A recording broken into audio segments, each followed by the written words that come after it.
Welcome to Lemoore City Council, City Council Chambers, 429 C Street. This is our 5:30 study session.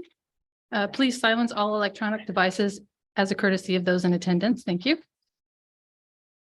Study session 1-1, Police Officer of the Year, American Legion.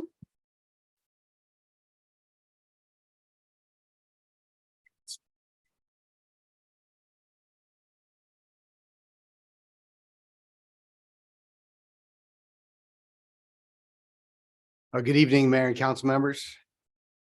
I have Commander Todd from American Legion here to present our Officer of the Year award, and I'll go ahead and give him the bio. Please. Officer Gonzalez joined our department as a reserve police officer in March of 2021. Prior to this, he had volunteered over 100 hours to our department just to learn more about what being a police officer was really like. After graduating the academy and completing his FTO time, he quickly grew the attention of his superiors and was promoted to a full-time officer less than a month after completing his FTO. During 2022, Officer Gonzalez responded to 2,137 incidents and self-initiated 1,286 calls on his own. Officer Gonzalez conducted 467 traffic stops, generated 258 reports, issued 116 citations, and had a total of 162 arrests. Officer Gonzalez's work ethic is second to none. In July of 2022, a youth development officer was needed for Liberty Middle School and all the elementary schools. Knowing that this was a much slower pace than Officer Gonzalez would like, he knew it was a need of the department and applied. After being selected and assigned, Officer Gonzalez has done a tremendous job as a YDO.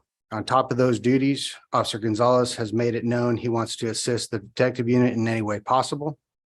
Officer Gonzalez has been called out on several occasions to assist the detective unit on after-hour calls, which is beyond the patrol level scope of work. To date, he has not missed a call out and has called the detective sergeant on numerous occasions, knowing that the detective unit was called out just to offer his assistance. Officer Gonzalez always puts the city, department, and others first, coming to work every day with a positive attitude, ready to work and eager to learn. In May of 2022, he volunteered to be the liaison officer to Officer Diaz's family in Sacramento for the California Peace Officer Memorial. Officer Gonzalez volunteers his time and is an active participant in the PAL program. It is not uncommon to see Officer Gonzalez playing basketball with students at the Shelley Baird School or playing indoor soccer in full uniform with the kids at the rec center. Officer Gonzalez is tenacious while maintaining his humility and truly exemplifies what a Lemoore police officer should strive to be. For these reasons, Officer Gonzalez is the Lemoore Police Department 2022 Officer of the Year.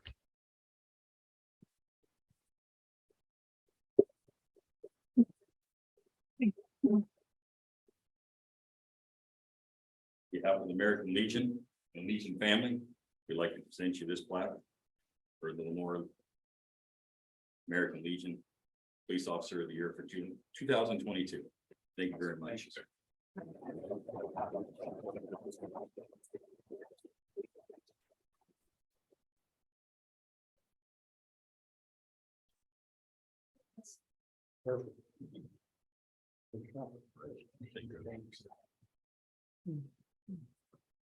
Right.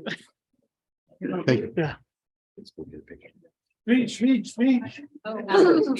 Let's take a picture. Sorry. Fox. Oh, you don't have to speak.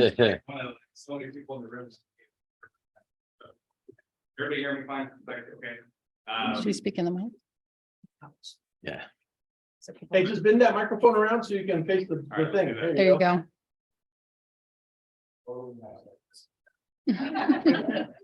So I try to achieve no speech. So thank you guys for all coming tonight. I really appreciate it and taking time out of your day. I know it's a city council meeting, but taking time for the recognition. This wouldn't be possible without anybody in this room.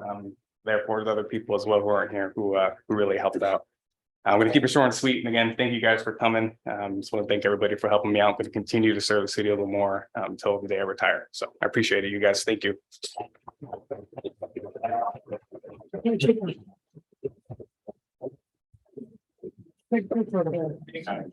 Up there, down here.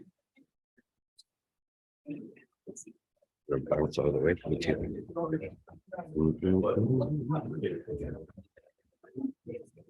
They didn't make any mistakes, so I had to fix you a little bit. Huggy, huggy.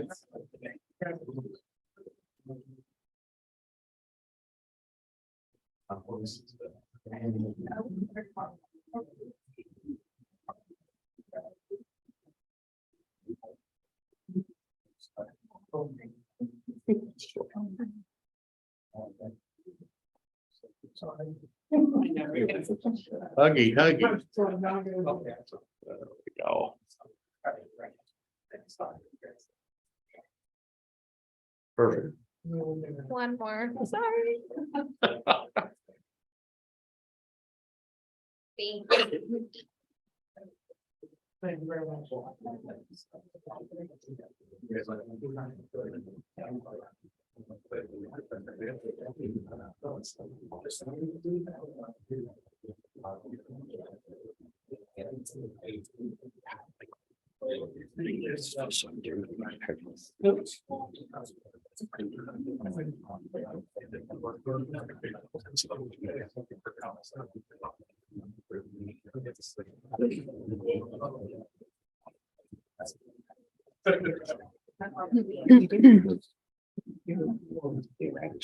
Now the room clears. Yeah. Let the Think dust everyone- settle. I think everyone else is about the standard development. You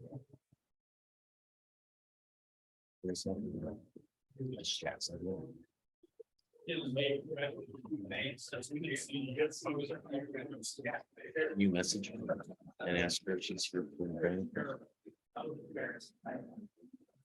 I don't have anything from her that says any different, so we're just gonna push. They do the beard thing for printing. What? They beard. It's 700.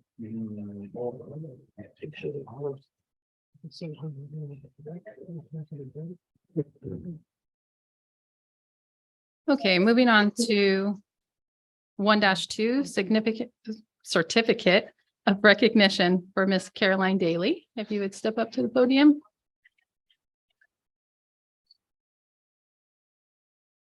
And I'll just read this from here. The city of Lemoore presents the certificate to Caroline Daly in recognition of being named Mentor of the Year by the Alzheimer's Association. The city extends sincere thanks and gratitude for the dedicated service that has been demonstrated.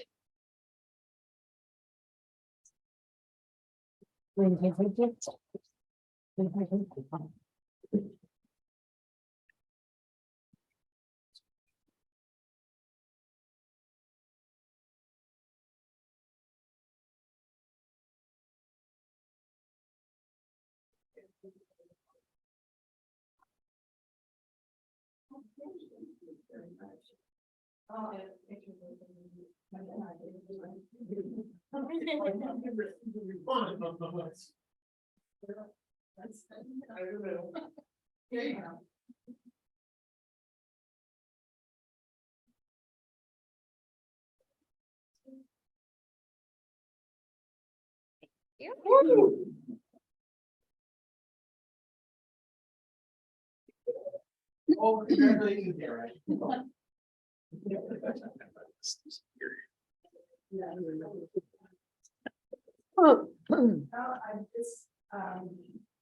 My husband had Alzheimer's, he was diagnosed at the age of 59.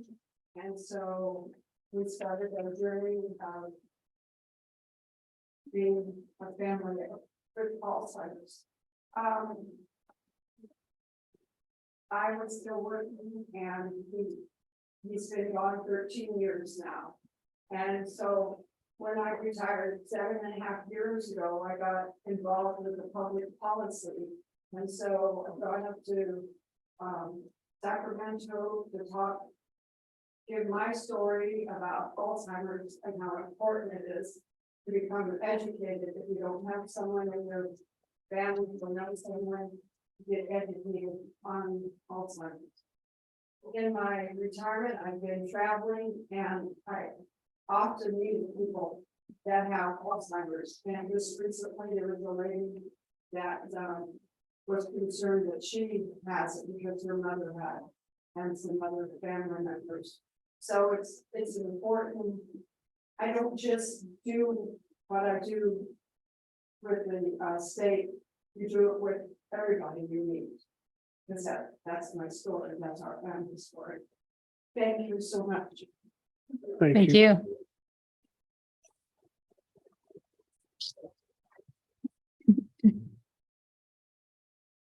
And now we'll move on to 1-3, Granicus, Mr. Olson.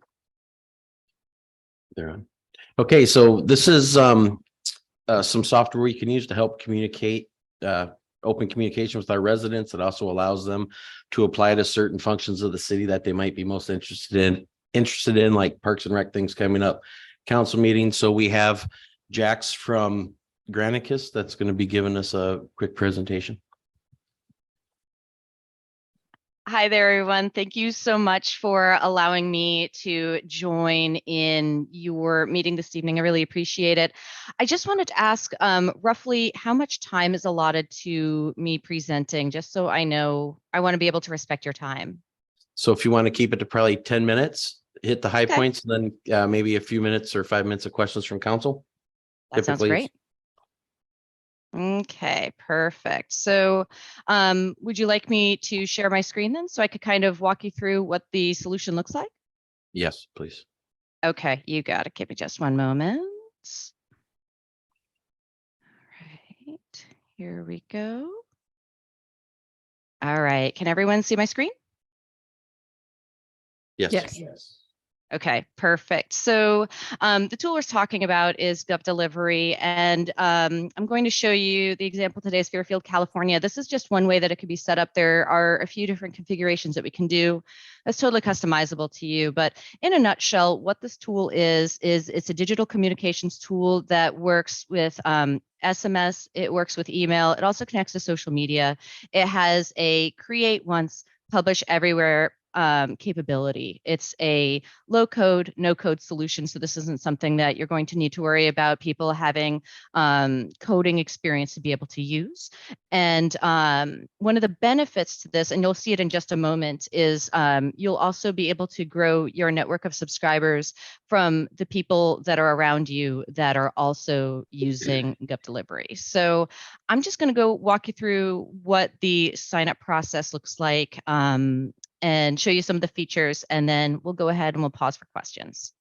So I'll go ahead and so this is the overlay. This sits on top of your website if you decide to go with this particular functionality. There are other ways to do it, like there's a pop-up off to the side. You could have it embedded. Fairfield has it as an overlay. So I'll go ahead and give them my email address. I'll hit subscribe. And so it's going to ask me to confirm.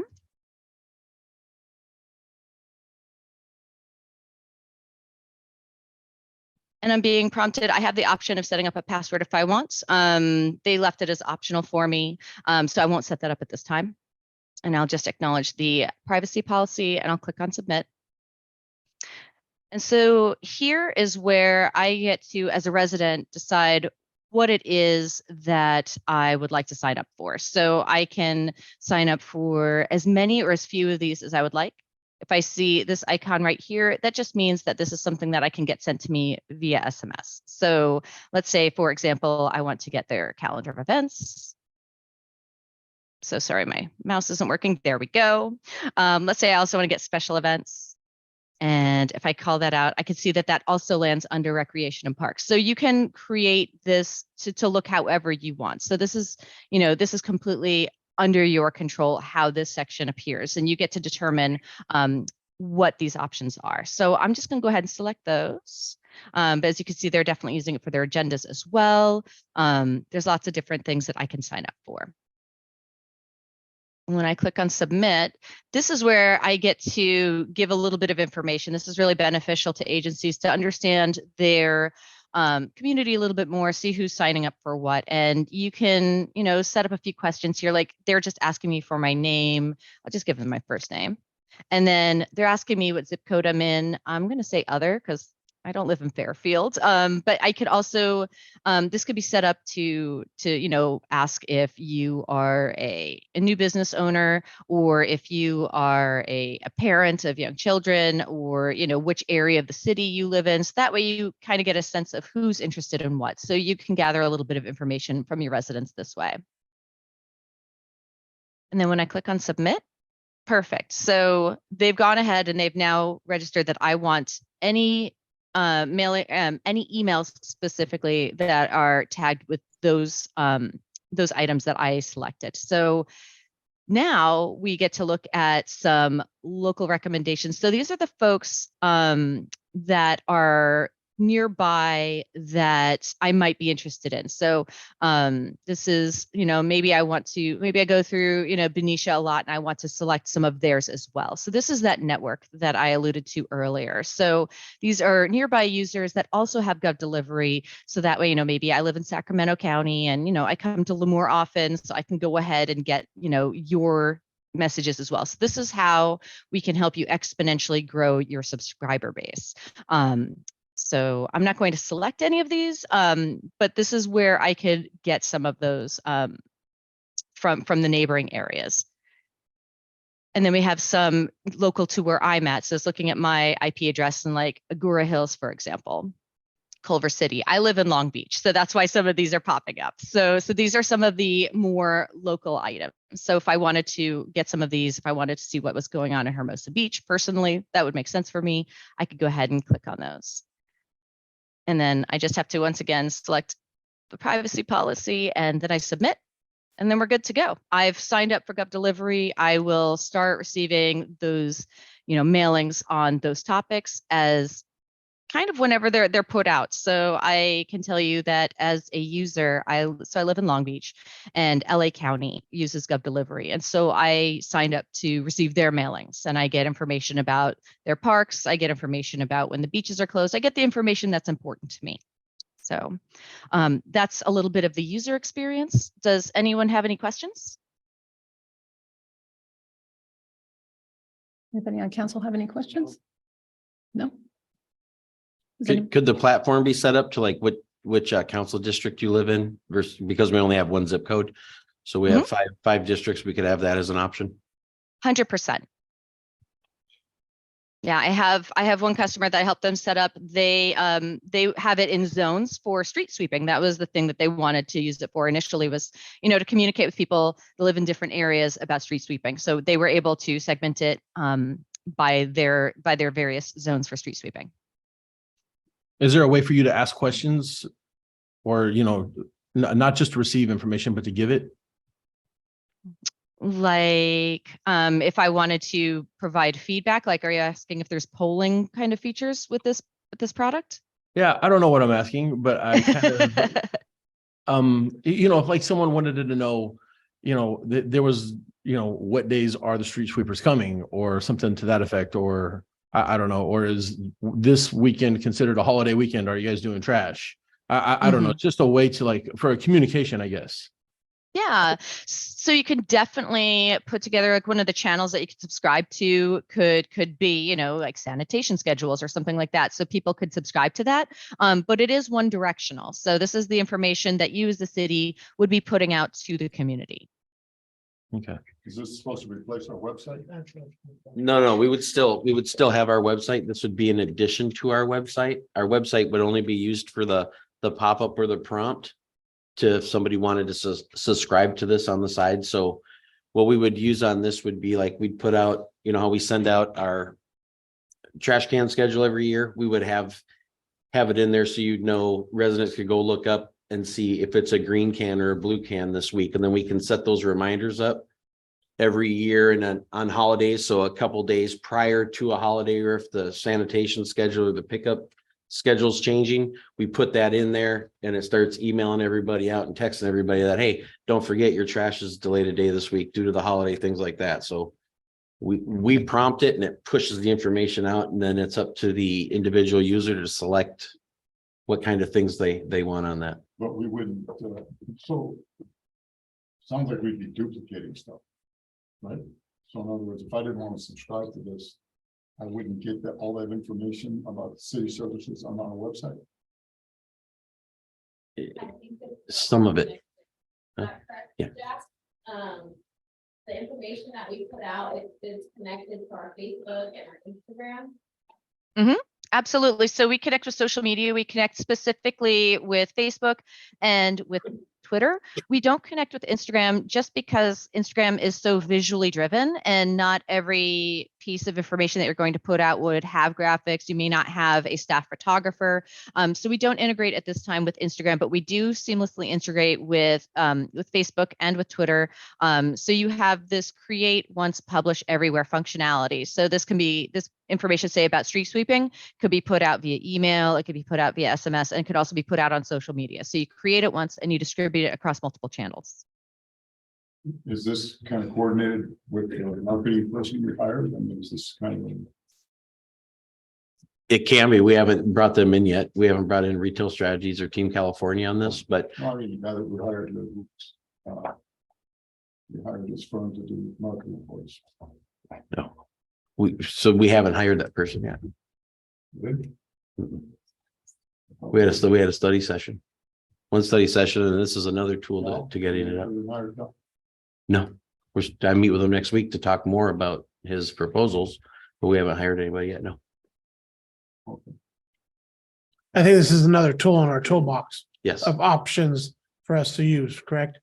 Yes. When council would come and say, we need to improve communications with residents, stuff like that. We looked at a couple different platforms at some of the shows we went to, and this one seemed kind of user friendly, easy. It picks up from different areas, and then you can kind of tailor fit it to your needs. So if you only care about Parks and Rec and your trash pickup day, then that's all you subscribe to, And do you have the option of getting email only or text only, or do you just automatically sign up for both?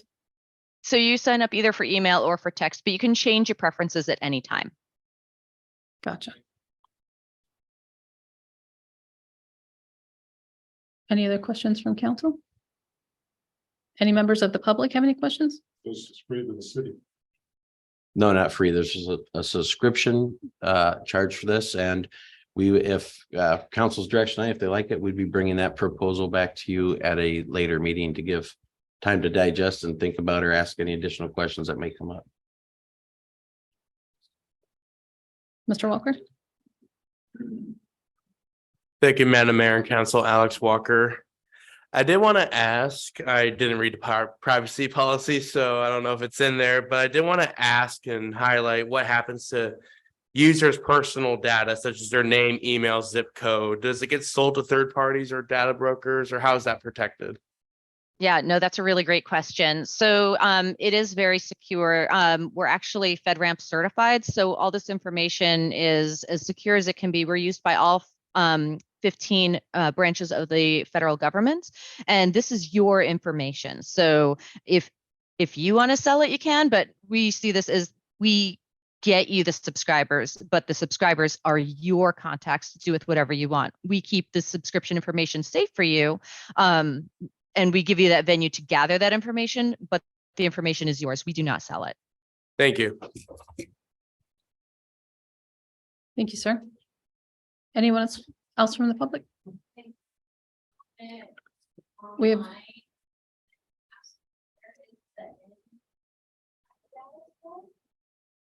The NPPI data? Private personal information. Did you hear that, Jax? I did not. I'm so sorry. They're asking where the NPPI data is stored. Yeah, so we have that on servers that are FedRAMP certified. That's some of the highest security in the industry. So these are the security settings set up by the federal government. And if you need security reporting, that's something I'm happy to provide to you. Go ahead, sir. Hello, Edward Miller. I did look at the website. It is actually very mobile friendly. One question I did have about is actually a mobile app instead of a website. I don't use a computer. I don't use the internet that much. Everything is usually app based. I mean, that's the majority of things are. So if I wanted to get alerts on trash or anything like that, I'd rather it be an alert on my phone from an app and I can click on it, look at it. And so I don't know if that's an option with your service or not. So it is super mobile friendly. It's not an app function, but it is designed to function similarly to an app. So you can have the information sent to you either via email or via SMS message. So there would be a link in the text that you could then click to, and that'll bring you to whatever information you're trying to access. Thank you. Thank you. Anyone else from the public? Seeing none, I'll bring it back to council for any discussion. Nothing? Okay. Is it? I think that's it. All right, Jax, well, that's it. We're out of questions for you. I appreciate your time this evening. Thank you. Thank you very much. Thank you so much. Thank you. Bye-bye. We'll move on to 1-4 residential development standards. Mr. Brandt?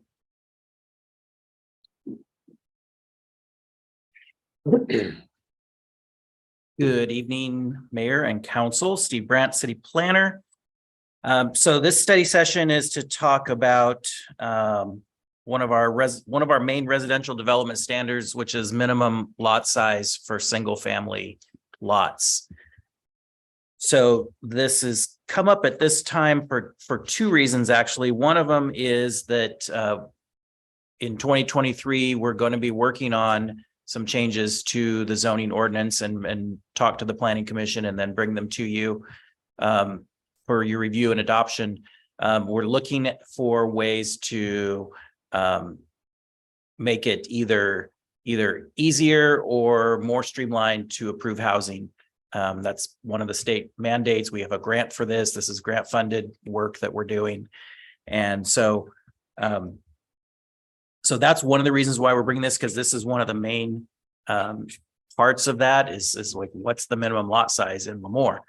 Another reason is we have had a development application by Wathen Castanos, who's a home builder who's done a number of neighborhoods in Lemoore over the years.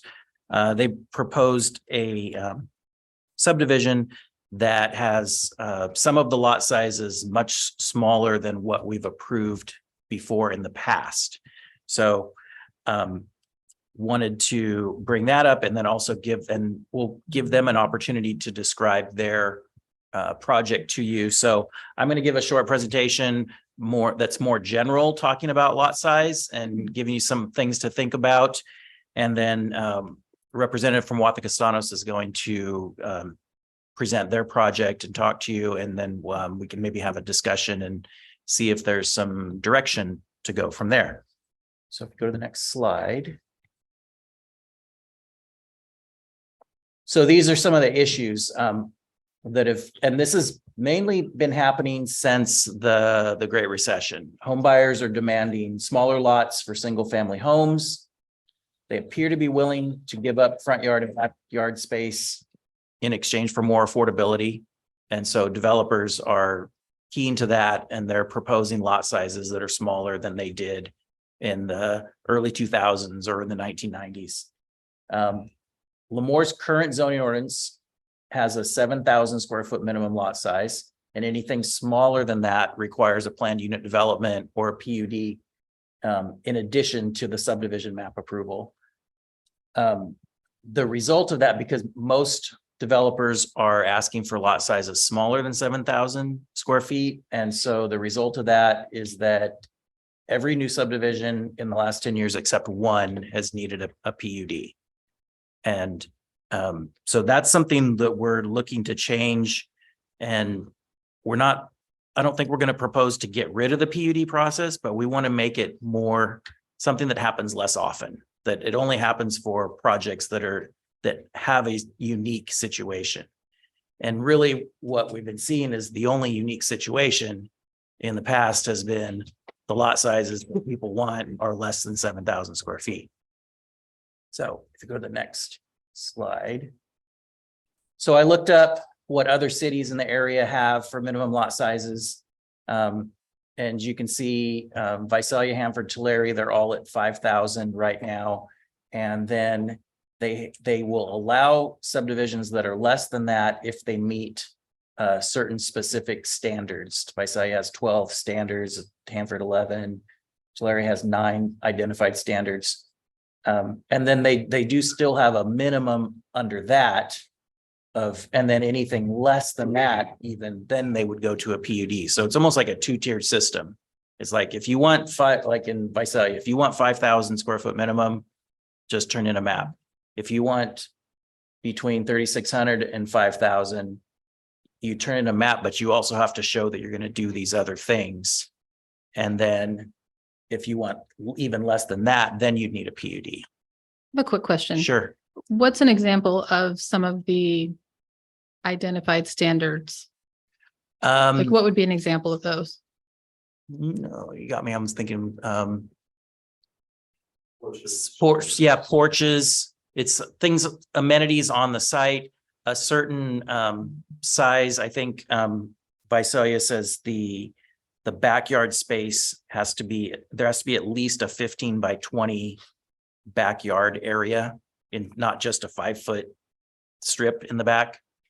So things like that. So it's usually getting more amenities. Sometimes it's additional parking in the neighborhood, things like that. Thank you. Fresno has a similar thing. Theirs is down to 4,000. Clovis is 4,500. They go straight to a PUD after, if it's less than 4,500. And then Selma is about what we are now, although theirs zoning ordinance is being completely updated right now. And I don't know what they're going to go with when they're done. So, yeah. Did you take a look at how many have, what's the maximum lot size? Most ordinances don't show a maximum lot size. So, But do they have Selma? I like what Selma's done. They have, rather than having 15 developments that are 5,000 or lower lot size, they have, thanks. They have, they planned how many of those lots they want in a development. I mean, like with the specific plans? I guess that's a specific plan. I don't know, Okay. but I mean, it's one thing for a developer to plan for us as opposed to us planning for developers to come into the city. Yes. And that's what we're trying to do here, is to set up standards and say, this is what we'll approve. If you bring that to us, it's smooth sailing.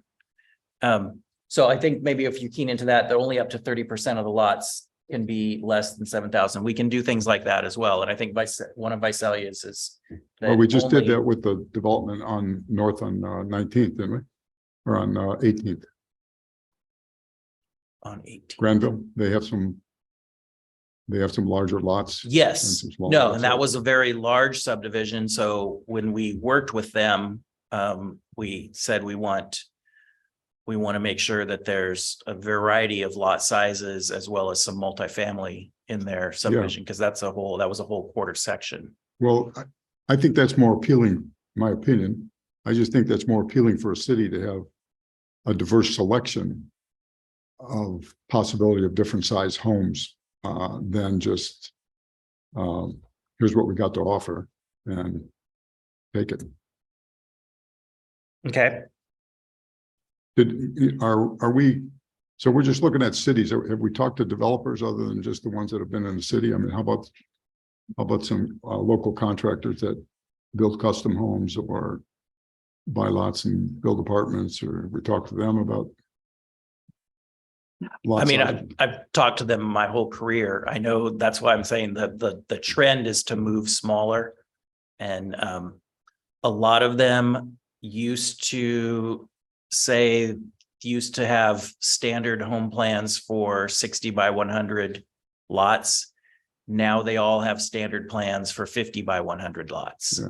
So the trend is moving smaller. They're not necessarily making the homes smaller. They're making them a little bit more compact and square. Inflation's hit them too, But and they're looking for ways to still, meet the market and have a good group of home buyers that can afford to buy the home. So, and I think the small lots seem to be proposed more often when times get tougher. So there were a lot of small lots proposed when the Great Recession started. Now we're seeing a little more now, that things are slowing down a little bit. So again, you know, the city will be here through many recessions in the future. And that's why we want to have a standard to say, this is what we want in Lemoore. This is what we're willing to do, because frankly, it makes it easier for the relationship when we're working with a developer to say, this is what the council is looking for, instead of saying, well, we're not really sure. Why don't you just propose it and we'll see what happens? So, Well, I guess I'm not opposed to that proposition, but I guess you tell me if it would be easier to work with a developer if we said, okay, if you want to have minimum lot size of 5,000 and our standard is 7, here's the conditions of that development. Maybe we deal with recreation, maybe we'll deal with sidewalks, maybe we deal with whatever. And so they have to take a look at the whole package and decide whether or not they want to come in and do that. Because I hate seeing us build developments where we have a 5,000 or 3,000 or a 2,000 square foot park, you know, that they think is going to handle the activity in that development, and nobody uses it. You know? yeah. So at least that's my opinion. Okay. I think. So let me go to the next one. So these we looked up, these are the tracks in the past that we have approved, of the smallest lots we've approved. So you can see almost all of them except for 7 lots were above 4,000 square feet. The Wathen project is going to have a good amount that are lower than that. So that's why we wanted to bring this before you and get some direction to see Where's that one where we go with proposed? it. It's going to be directly east of the high school. Where the walnut Where orchard's the- at? Yeah,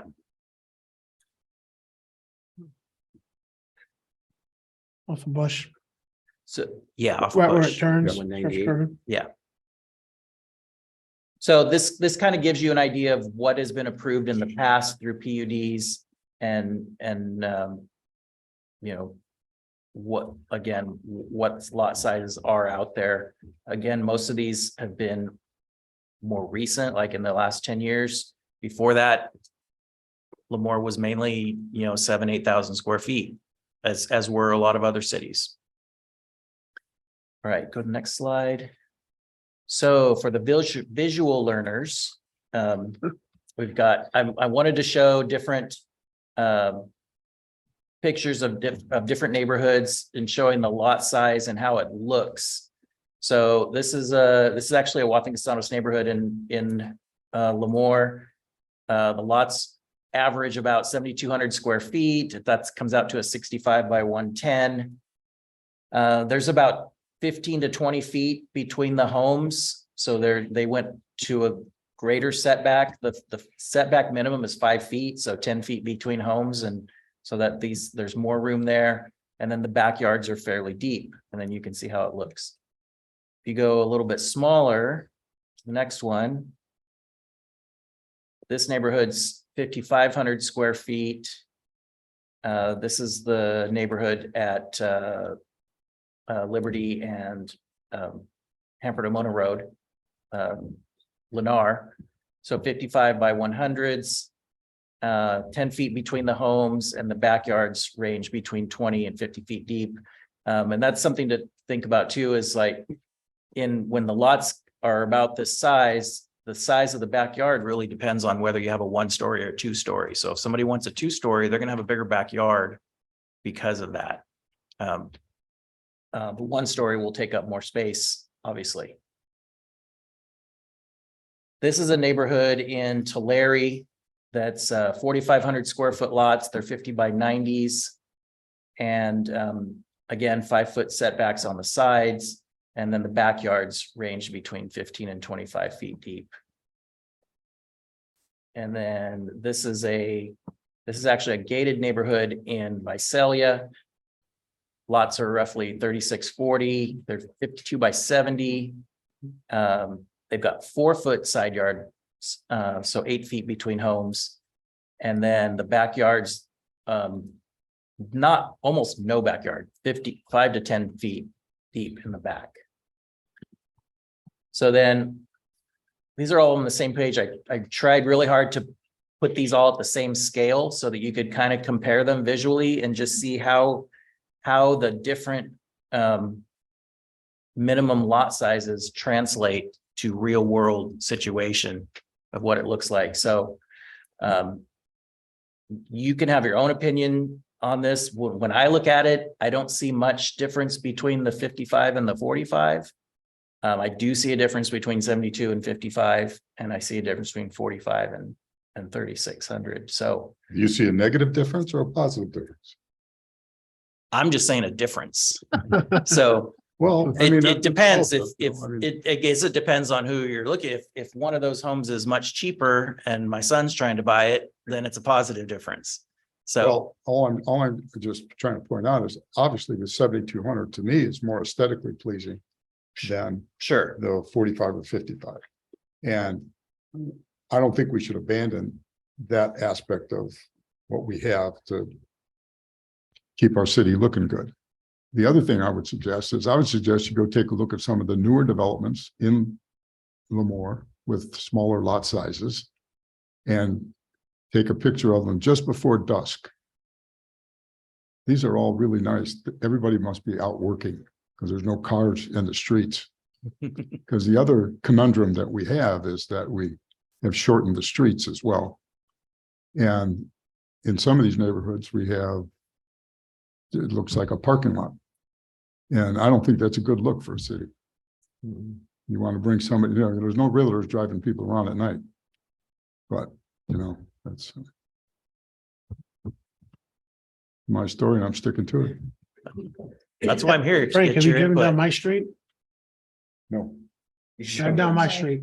You could park 15 tractor trailers side by side next to each other across the street. Hey, your lot size are 10,000 square feet too. I'm just joking. I know. They're not. What's your lot size? So this is my last. Six.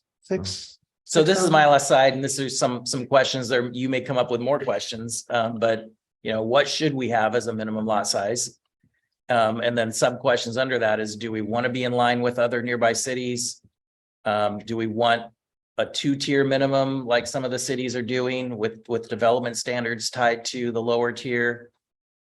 Do we want to reduce the PUD requirement so you only need it in a special circumstance? And to me, a special circumstance would be somebody's proposing a 0 lot line type home or an attached home with a property line going right through the middle of the structure. We don't see those very often, but if the market changes again, that's the time when developers try to get creative. And we have had one developer basically come to us and say, just tell me what kind of stuff you'll approve, because we're trying to be really creative right now to stay afloat. So that's a question. And then are there any development standards that you can think of that we should add to like the minimum lot area, the yard area in the backyard that I suggested?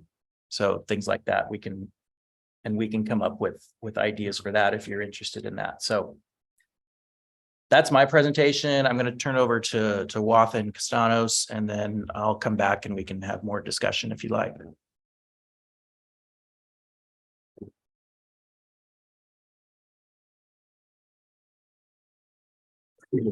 Madam Mayor, Council, my name is Josh Peterson. I'm the owner and president of Wathan Castanos. We first started building in Lemoore about 10 or 12 years ago. Our first project was a higher density project. It was on D Street. It was a failed project. I think it had sat undeveloped or partially developed for about 3 or 4 years. Some of the things that we learned coming to Lemoore was in that particular subdivision, the streets are narrower, parking became an issue, and the side yards also became an issue for the trash cans. We've been building higher density for about 20 years. in Fresno, Clovis, Visalia, San Luis Obispo. And so our project today is a conceptual project. It's on the 53 acres just east of the high school, which is the Walnut Orchard. And we have some things that we want to show you with projects that we are already building in Clovis and Fresno. So we have product that you can look at. And then we have some recommendations as you look at your specific development code. First thing is, this is our conceptual map. It's two product types. There's 150, 42 by 70 foot lots. That would be just under 3,000 square feet. Those would be the lots that are to the south, adjacent to the freeway.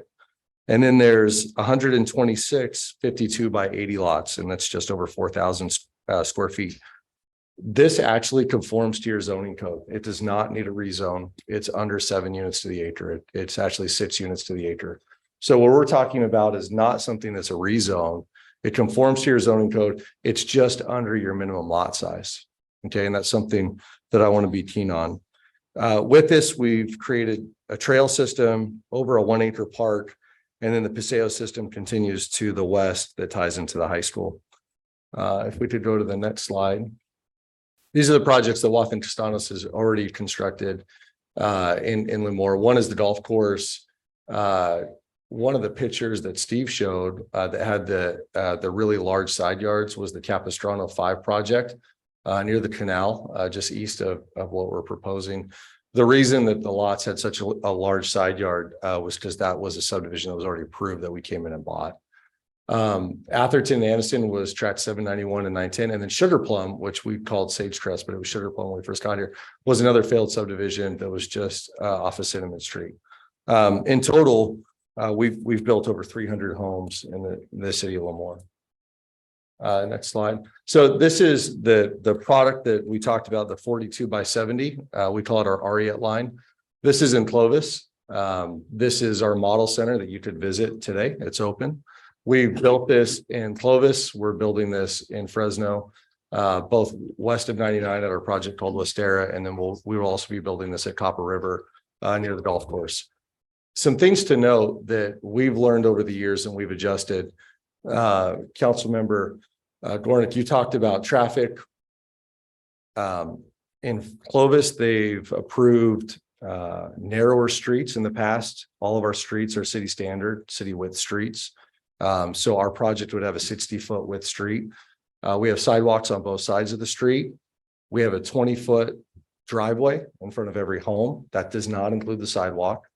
And we have a garage in every home. There's one house that has a single car garage.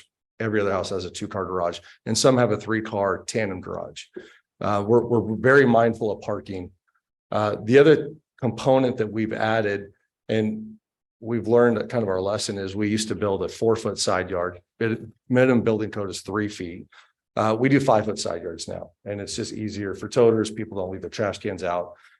And so what falls out when you look at the minimum lot size of 2,300 to 4,300 square feet was yard space. And so we have to come in and do enhanced parks and amenities for the offset of that yard space.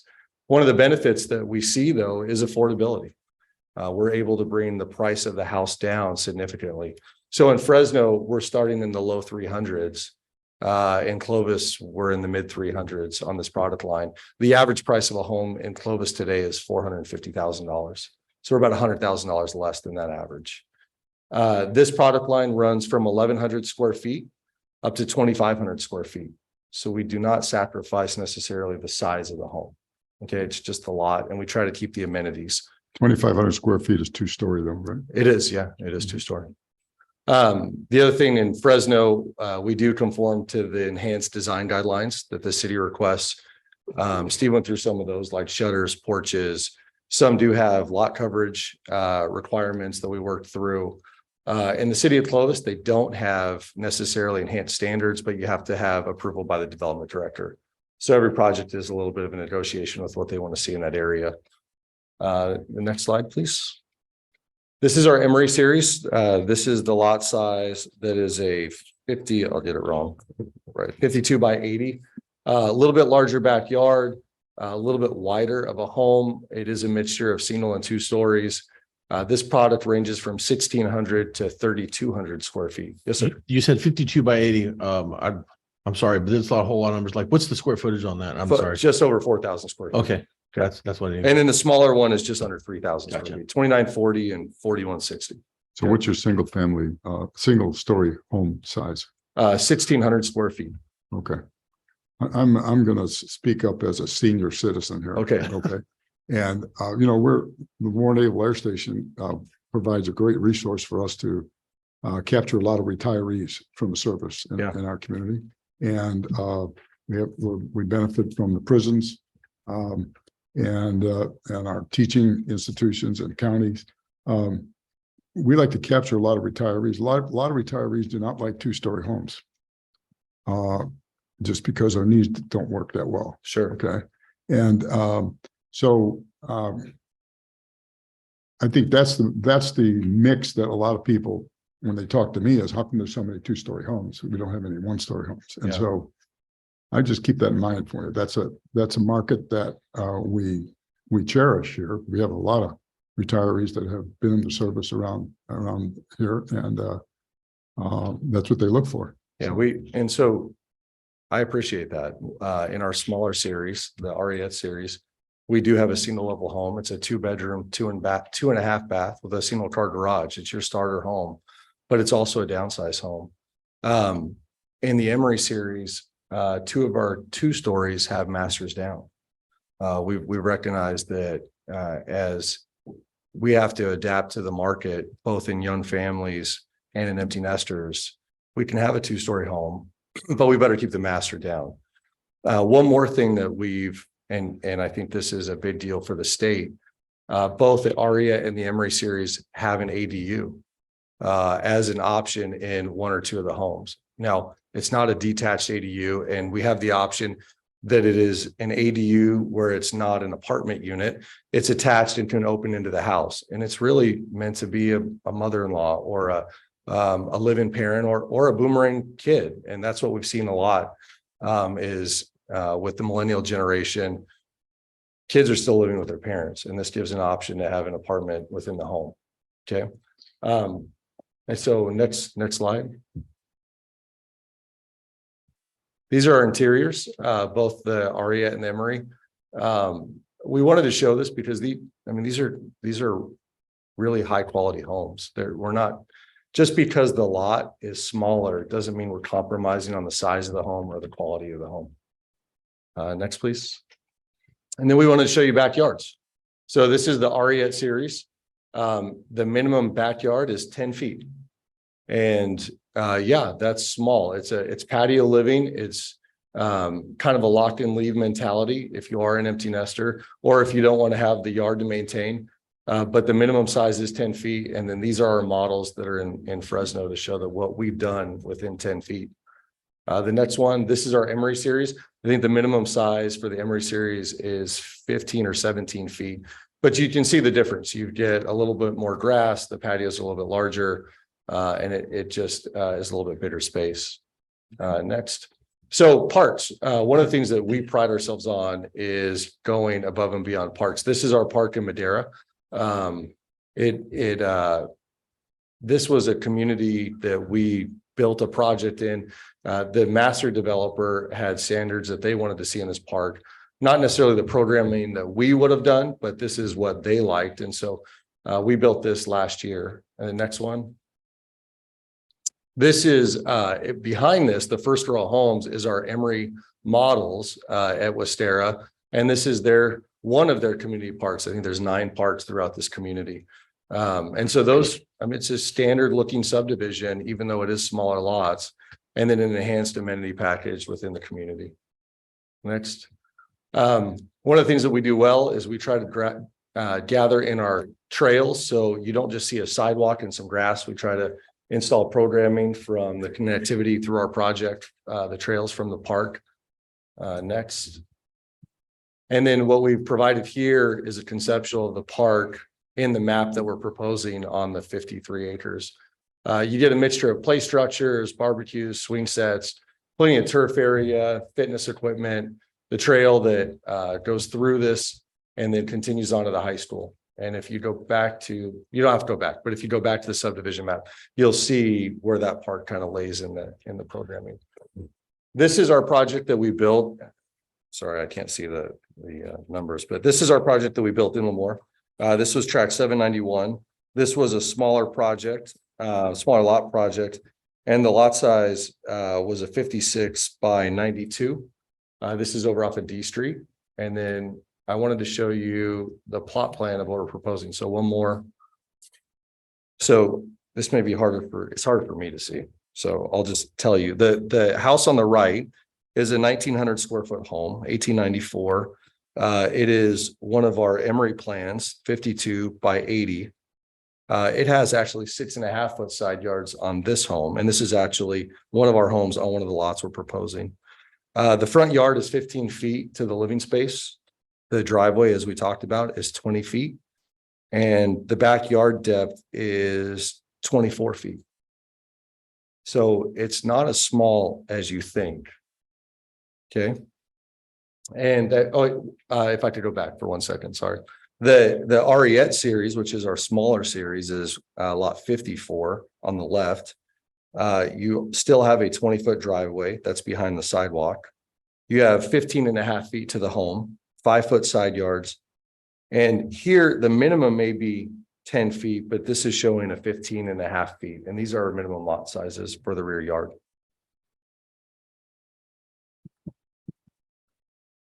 And I think that concludes my presentation. We are not making a formal application today. We had came to the city knowing that we conform to the zoning, met with staff and staff thought it may be a good idea to be a part of this study session, show that what we're planning on proposing, but also getting feedback from the council. I think it's, it is your community. I'd love to hear back from not only council, planning commission and staff on recommendations, changes, and we'd like to be able to amend those and come back through. I think from our perspective, we will be proposing the subdivision as a PUD ahead of you developing your standards, but consistent with the direction that you're heading for your standards. And it's just timing. So I would like to start off by saying I love the park with the trail system. I think that's awesome. if you could go back and it's like, I think the second slide, you'll see. So this gives you connectivity from Bush Street through our subdivision. The canal actually runs from the northeast to the southwest, and then connectivity from Bush all the way down to what's a basin right now, but would also be a trail that would connect to the high school. Okay, I'm trying to figure out where this is. It really goes like this. So the freeway is here. Okay. Okay, here's your high school. There's a church here, and then Okay. here's Bush Street. Okay, so it's kind of turned sideways. I really like the park setting. And this trail system. My community has a park, but it has no trail system. I think it's awesome. I also want to agree that downsizing, when I built mine, I did not want a huge backyard, and I'm not. Be careful now. I'm younger, but I still didn't want a backyard. Sure. I have a nice front yard and I have a nice backyard. I didn't want to mow. At my other house, I mowed an acre of backyard grass. Don't want to mow acre of backyard grass. So to me, looking at this, I like it. I really like the trail system. I like the way you guys set up the parks. If you had, what do they call that? Where you throw the little bag into the thing? Cornhole, my gosh. Huh? Yeah, cornhole. Or if you had cornhole in that park, it'd be cool. And that's walking distance from my house. So I really like that. And I thought if more developers would do a trail system here, it would be great. The lot sizes, looking at them, nowadays with the market the way it is, everyone's got to look at affordability. It's funny is we've been building smaller size homes. We started with European Quarter back in 2003. We've been building smaller product on smaller lots, mainly in the Fresno and Clovis area, but also in Visalia and now over in San Luis Obispo for over 20 years. I've been with the company for 17 years. I bought it in 2014. We don't see this as an inferior product. We see this as additional product that the market demands. I agree with your comment. The city needs to have its programming and where they desire to have larger lots, larger homes. But I think at the same time, you've got to mix in affordability and smaller homes. A lot of cities are meeting their density requirement with the state through multifamily. We've built product where we're up to 15 units to the acre on single family. And it's just, I think it's another feather in your cap that you guys plan for your community. I own one of your homes in the You do? in the near the golf course. Yeah, Okay, yeah. on Power Avenue. Yeah. So you guys build a great house. Thank you. No question about that. But we just approved a low income housing unit within throwing distance of this project. Okay. Okay. And one of the issues that the citizens brought to our attention was the entrance and egress between Bush Street or D Street and the proximity of the high school. And you're going to put conservatively 500 cars into this project here. And I've got 3 exits out. I've got 2 to the east. And Show me, one- tell me where those are and how they work. 2 of the entrances go out on Madrid. And that's east to the paper south, but it's east. And then one of them, with the main road dumps directly out onto Bush Street. Where's the main road? It's on the right side where it says north, but it's pointing to the right. Okay, so you go where it says track 939. You go to the right of that, and that's going north. That goes straight up to Bush. Okay. So we're gonna, so. Okay. So the objective is to not go through the existing neighborhood, even though those street stubs are already there. That's what was intended. But it's the main road that takes it to the north. Yeah, but they weren't intended for 300 homes, you know, I mean. But I mean, in your zoning code, I think it had the potential to be more. But I think these are the conversations we want to hear from. That's you. all I'm saying in terms of, you know, we tend to look at units as kind of piecemeal, you know, like just not necessarily moves on the chessboard strategically, you know, and that's all I'm saying is that this is it's a good development. You guys do a good product. I don't have any issue with that, but Thank you. we could be solving one problem and creating 2 more. Well, we're trying. And that's the kind of issue. I completely understand. We're trying to minimize that impact when we build it. And that's why the main impact that we see are trash cans and traffic, right? And so that's why in our subdivisions, there's standard street widths, you have full driveway lengths, you have garages to park in, and we do the side yards so you can pull your toter into the side of your house. The other thing from a market study and a market standpoint, you know, the freeway's on the south side of this. And so our smaller lots, which are the orange ones, are adjacent to the freeway. Mhm. And that's by design. You know, it's going to be more challenging for a bigger home on a 7,000 square foot lot to have that value on the freeway. 100%. Yeah. Now, I missed the first part, I'm gonna call them the orange color ones. The orange, yeah. Closest to the freeway. Those proposed lot sizes are the 30. 2,900, just under 3,000, yeah. And then as you go To the north, they're just over 4,000. and then there's a couple of them that I think Stupid would like. Well, Oh, yeah. that's the minimum size. Keep that in mind. There's 4 of them that I see. Yeah, I got my own 143. Yeah, so keep in mind there, I mean, as you have knuckles and cul-de-sacs, the lots get larger. We're telling you what the minimum lot size is, right? The standard lot, because that's what a lot of these are, and that's what we're proposing as our standard size. I mean, I like it.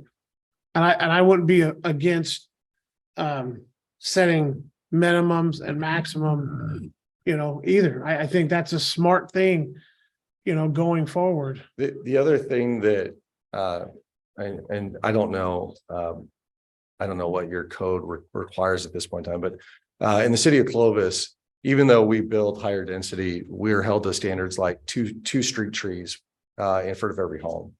The thing that you don't want is 10 years from now, you look down the road and there's no trees, you know, it looks dilapidated. So we have design guidelines that we are held to in all these communities, and we're happy to share that with you. We've built that into the programming here. street trees, sidewalks, et cetera, the parks.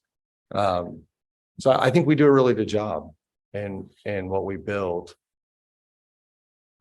You know, Do you have a rough estimate on what the housing cost would be for the orange section and the yellow section, what the difference would be? a sales price? for the Roughly, I home? know you probably don't have exact, but I think the orange is in the 300s and I think the yellow is in the high 300s.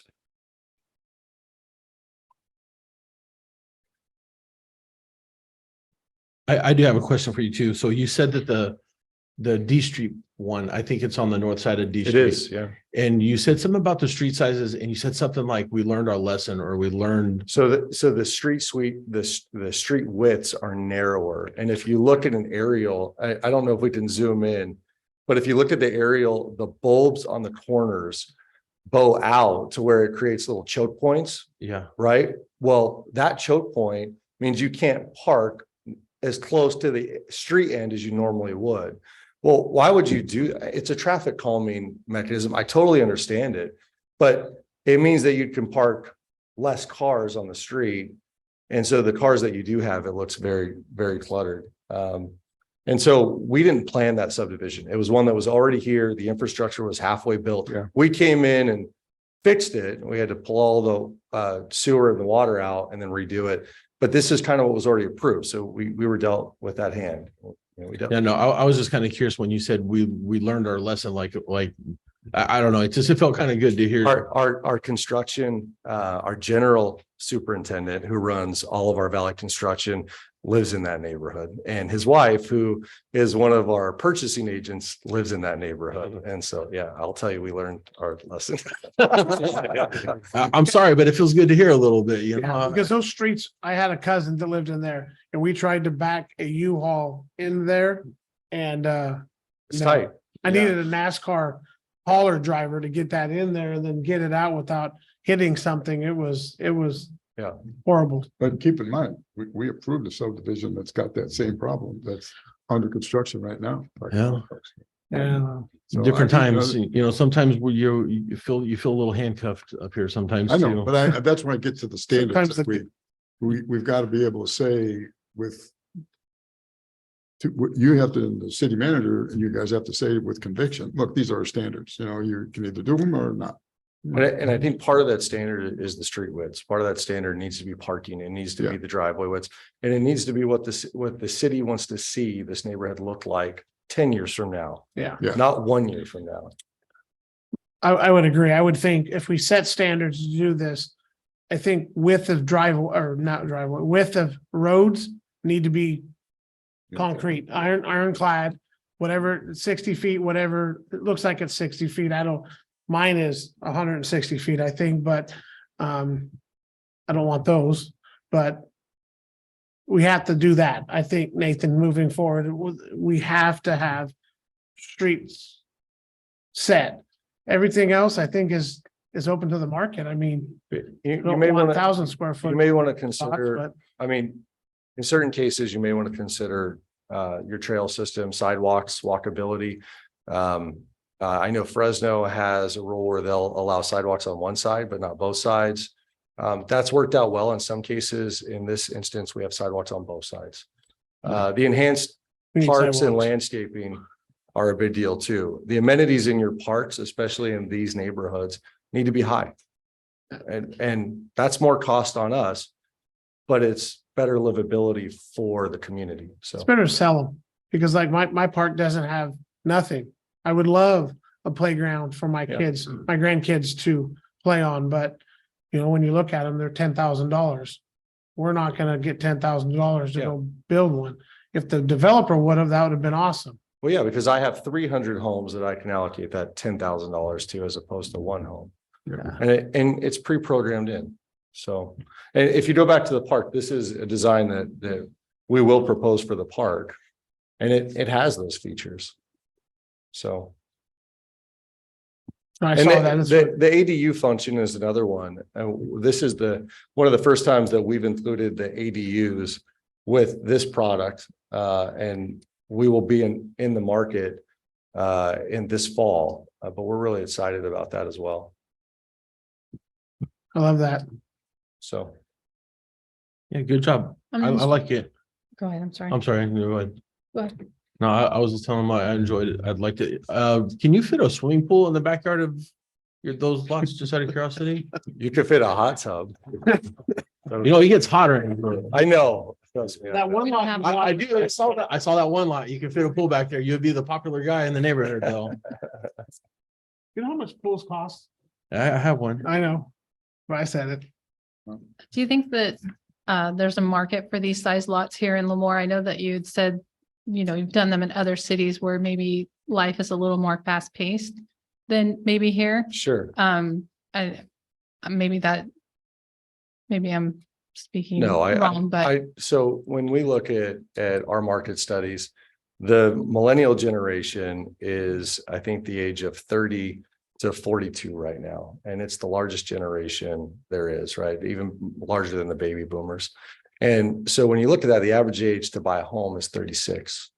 And so the largest generation the United States has is about, or right in the middle of that home buying age. And what we're really trying to create is affordability. We want people to be able to afford a home. And the only way that we can do that as a developer is by density. City fees are what they are. Usually development costs are what they are. We're held to the market. And so density is one of those cures that we have for affordability. I don't remember what FHA is, FHA rates in Kings County. In Fresno County, I think it's $480,000. If you look at a payment today on $480,000, it's over $3,000 a month. And that doesn't work. I mean, it doesn't work for most people. And so what we're looking at is not the fast-paced city lifestyle. It's homeowners, it's young families, and it's homeowners. And that's what we're trying to achieve. And the other thing that's great about this site, it's next to the school. You have the high school directly to the west. So. any more questions or comments from council? Okay, I'll open up to the public. Does anybody from the public have any questions? Thank you comments? for your time. I appreciate it. Thank you, sir. Thank you. Well, don't go nowhere. Mr. Reed's gonna ask all the questions gonna require. I'm Reed Parr Avenue, Lemoore. I have one question. The entrance exit to the north opens on Bush. The two entrances to the east. Yeah. Where do they open? I'll to? tell you right now, I think in The that other subdivision. that subdivision That on subdivision. Barcelona, Yeah. one of them is, it looks like it's a street there that was put in, they haven't named it yet. And then But it will still open to Bush. It will eventually, you'll go out and then you can go, That you'll wind up north. on Bush. you'll end up on Bush. yeah, you'll end up on Bush. Yep. Looked like the road would be right next to Lifeway Church. Going out right there. Yeah, one's a Porto Street. Oh. well, So we're not Lifeway. A question, the land that you purchased for this, where'd you go? He's over there. Oh, the land that you purchased for this, is it include the land that's adjacent to the church? Were they part of that parcel? The road that goes up to Bush? Yeah. Yeah, there was a house there that we demolished. I think Okay. we were having a problem with people squatting in there and. Yeah. Yeah, so we demoed the house, but yes, we own that land and it goes all the way up north to Bush Street. And you can Okay. see it on the map. Everything that you see where that street and then it says north on the top right-hand side, we own that whole street width up to Okay. Bush Street. Okay. Yeah. Thank you. You're welcome.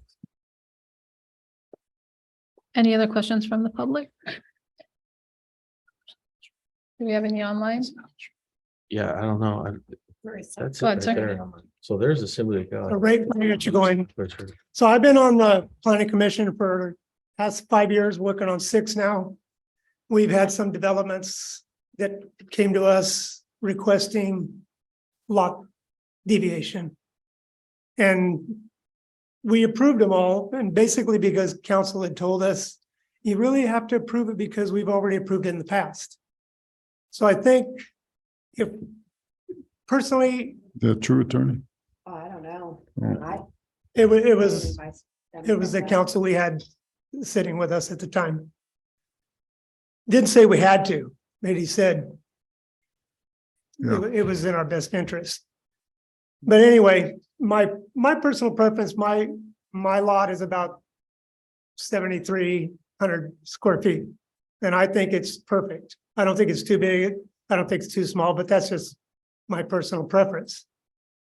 I have a friend that lives in the development off of East D. Their lot is probably, did you say they were all around 5,000?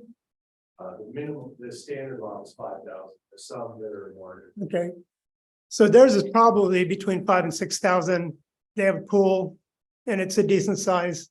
And I would think that would be about as small as I think this community we would really want to go. I hate going through Fresno and Clovis and seeing the houses that are stacked this close to each other. I can't imagine if you had a fire, what might happen if, you know, if it was a bad. Well, what would happen is it would jump from house to house to house to house. Exactly, yeah, you would know, right? Yeah. But anyway, that's just my opinion. I think Dr. Gornick stole most of my notes, so. Didn't mean to. Yeah, we were pretty much on the same page. That one street, and I appreciate you telling us how the infrastructure was already there when you guys took over that development, because the street's way too narrow. You can't there's no two-way traffic going through there. Yeah. And then the one that we did recommend over at the golf course, the infrastructure was already in there, and I do believe we agreed it was going to be one-way traffic, if I'm not mistaken. Yeah, In that's that, what we agreed to. Who knows what that Yeah. turned into, yeah. and then Mr. Orth, you live off of Cinnamon? No, I live off of Daphne, Oh, Daphne. So E- that's the East street you're talking. Daphne, yeah, the new Daphne. the new Daphne, Oh, okay. So that's a really wide street. Yeah. very wide street. Not saying they need to build that, I'm Yeah. just saying But yeah, it's nice. I think whatever comes through planning commission and goes to council and we recommend and decide, we have to pick something that we're going to stick with. I agree. I agree. And not do any variances. And We should be working together. I mean, Yeah. that's what it comes to. Yeah. At least that's what, isn't what the planning commission for? I mean, for them to kind of, yeah, we usually Make a recommendation. will recommend it and send it to you guys. Yeah, and also with your objections, things that you might have, right. pros right. and cons to it, yeah.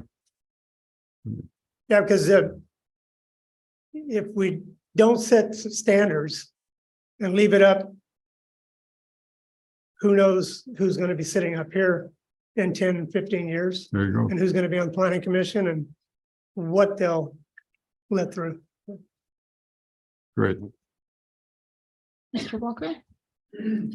Thank you, Madam Mayor and Council. I did have 2 points. I'm not commenting on the development. It's more about the focus of the study session itself. Did the city planner have a proposition of what they would modify the new standard to be? What number they're recommending to council at this time? This time, Okay, I was trying to hear from them. We'll come back later. gotcha. And then the other thing, I was just curious, and then the information may not be available, but how often do we adjust our standards? Because looking at what neighboring communities are doing, it appears that may be necessary to adjust our standard to not only meet the market needs, but also the needs of the community. But I also wanted to caution against constantly changing standards, because I would hate to see the city coming back in 2 years' time or less than that to adjust it for each different development. But hopefully, back to the intent of the study session is to reduce the exceptions that we have to make, and also to ensure that we're having the community that we want to live in. Thank you. Thank you, sir. Thank you. Mr. Franklin? Hello, Mayor and City Council. I'm Greg Franklin, also on the Planning Commission. You guys had some great comments, and Ray too. I'm also in agreement with Ray. I think it's not really the best plan to go like anywhere under 4,000. We're setting a really low standard for, things to come in the future, and we're really having a little bit of space around the house. I think proposing some of these setbacks is smart, keeping those, at least 5 feet. He mentioned like 3 feet in some places. That's how can you even walk around your house? Or even more than 5 feet, because I got 5 feet on one side of my house, but then at least like 10 on the other side. And I think the side next to me has like 5. I think I think that's pretty good. I mean, have like 5 and 10 or at least 5 and 5. But I'm a realtor and I don't see anybody asking for a smaller yard.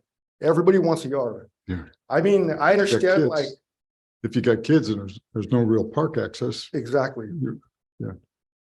Yeah, so everybody wants a bigger yard. I mean, the last few buyers I've been talking to, pretty much most of the buyers I talk to, they're all looking for yards. I think that 5,000 isn't too bad as long as you got some room in the backyard. He mentioned, I mean, at least having enough room for a swimming pool. I think that could be necessary, you know, to attract people to want to buy here. But I mean, it doesn't make sense. It is expensive, especially with the rates right now. It's tough to buy a house. Yeah. But yeah, those are my thoughts. I think that I think 4,000 a little bit too small. Thank you, sir. Good comment. The only comment I wanted to add is, developers, they've spent all the money in the market research and everything. They're not going to build it if they're not going to be able to sell it. I agree. Well, can I ask the gentleman from Waltham Castano? I forgot your name. I'm sorry. Josh. Comes with old age, Josh. So timeline to start this project. That's if everything went well, what would you do? When would you start? I think that's really dependent on the city's process for the mapping. I mean, we're not proposing a map today. We would have to come back to you, proper noticing with the tentative map, final map improvement plans. 24 maybe. Less than that. I'm confident that we could start grading the project the beginning of 2024, if not the end of this year.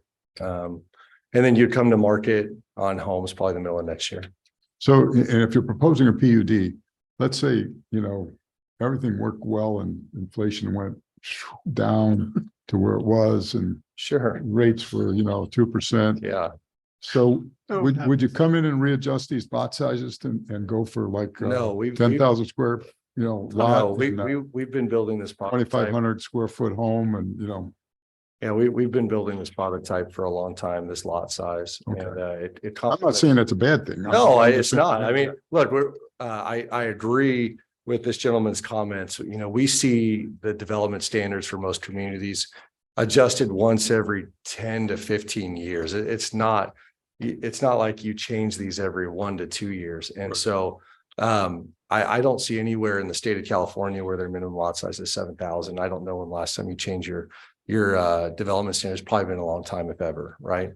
And so these are all good comments, especially from the planning commissioners. Not everybody can afford a home the size that affords a pool anymore. Not everybody, and I'm from the valley, I'm from Exeter. It's hot, yeah, I want a pool too, but that's not in everybody's budget. But it is in some people's budget. It is. And so that's why But some of these lots still accommodate that. We're talking about the minimum lot size. And so, so that the enhanced features that you require in the neighborhood are important, right? Good. Yeah, and so when you talk about the rate and rates go down, inflation goes down. We've been building this product when rates were 2.5%, 3%. And it still provides a more affordable option because, as you know, you've seen houses in Lemoore. And when we first started building here, we were in the low 200s. Mm-hmm. When we were over on D Street, I was selling houses for like $219. And now I guarantee you some of those houses are close to $400,000. Right. And so you're still providing an affordable option in a single family, high quality home. There's nothing that is different than one of the homes that's 3,000 or 4,000 square feet that we build on a bid lot. Same amenities, granite countertops, tile floors, either comp or tile roof, depending. But it's not housing that you're going to say, oh, it's that project. And so it still provides affordability based on density. Yeah. Those houses are so expensive because those trees have matured now. But the other thing that I was going to ask you, I know we're talking about minimum lot sizes, but it looks like you have two main lot sizes here. How come you don't have 3 or 4? Just out of curiosity. Sure. As we look at this, it's based on the amount of models, how we amortize. I mean, it's expensive to to design plans, to plan set plans, to build plans. You know, we give Frank a hard enough time as it is. And so when you look at economies of scale, you know, about 4 to 5 homes over about 100 to 150 lots seems to work really well. So is this like a 2-zone thing or a 3-zone thing or? This is all within your zoning code today. No. I'm sorry. Phase. What do you mean? Phases. I'm sorry. No, this is one phase. One phase. Oh, okay. This is one phase. We won't split this up. Okay, that's all I had. Thank you. Thank you so much. Really 276. Wonderful. Thank you. I just have one question for our planner. Thanks, Josh. So you open your presentation with just focusing on lot size. Does that encompass other things like sidewalks, curb and gutter, lights, CC&Rs and all that kind of stuff? Or is that, Well, those are all development standards that we have. And I think as are you as proposing can to kind of go through those or? some of them, we're focusing on the zoning changes, like the number of streetlights in a neighborhood, the width of a sidewalk. Those are engineering. Is that something those- we can put solar lights in for streetlights? I mean, Yeah, we can change our standards. We'll just have Yeah, to. go those through are the engineering process. standards that you've adopted. But again, if this process with zoning leads to, hey, we want to change a certain standard in engineering, we can. I guess do I that. would like to take a look at all those standards over time. I mean, I don't know. I think it'd be good and it'd be good for the planning commission too. So you guys. So I think that this has been a good discussion, and I think it shows you that it's not just lot size, No, that it no, means yeah. everything. So the two of the standards that I heard that everybody in this room is in agreement on is 5-foot side yard setbacks minimum. And standard streets, don't do the narrower streets. I did want to add that Councilmember Orth's neighborhood, Daphne was designated as a collector street, and that's why it's wider than the other streets, the local streets. So I still like it. yeah.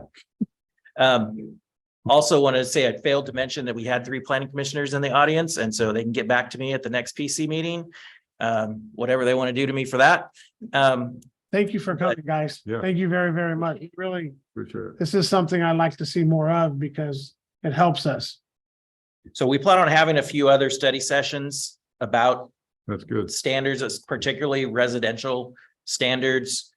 I think I teased at one of the meetings, I can't remember if it was planning commissioner or council, that we're going to propose eliminating the mixed use zone from the city zoning map, because in the 10 years we've had it, nobody's built anything in it. Well, and also, you know, that there was a taking of some zone stuff from property owners, right? So was that? There was a taking of zoning from some property owners a while back, 10, 12 years ago. Yeah, there was, well, and that was another question I was going to answer is you asked how often do we change our standards? The zoning ordinance was last comprehensively updated in 2012. I think it was about a year before I started working in Lemoore. Okay.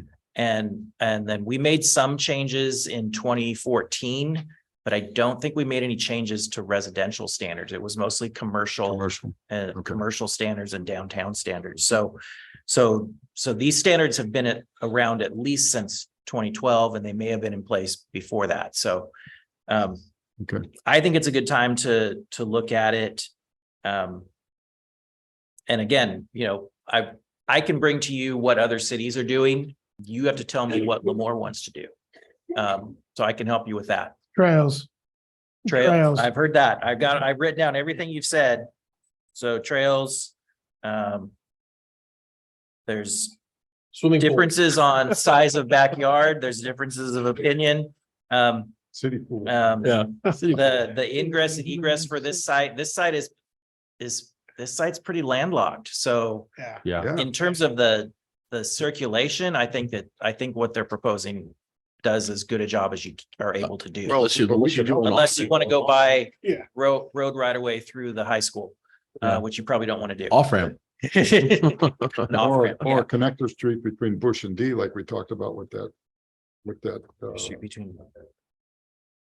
housing project, the apartment complex. Across the street. That's Or across. Oleander. Oh, connecting Street. Bush, Yeah. connecting, Yeah, just. connecting Oleander. Yes, Yeah, and just we're people. working on that. A dead issue. That's a dead issue.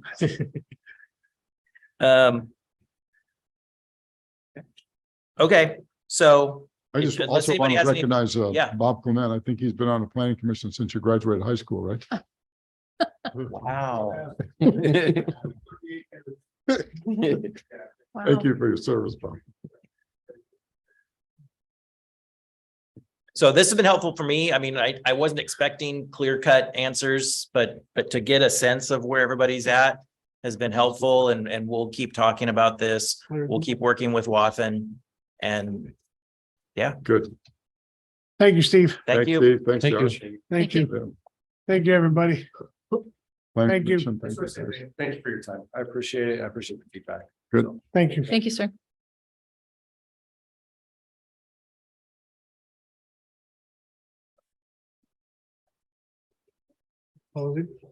Huh?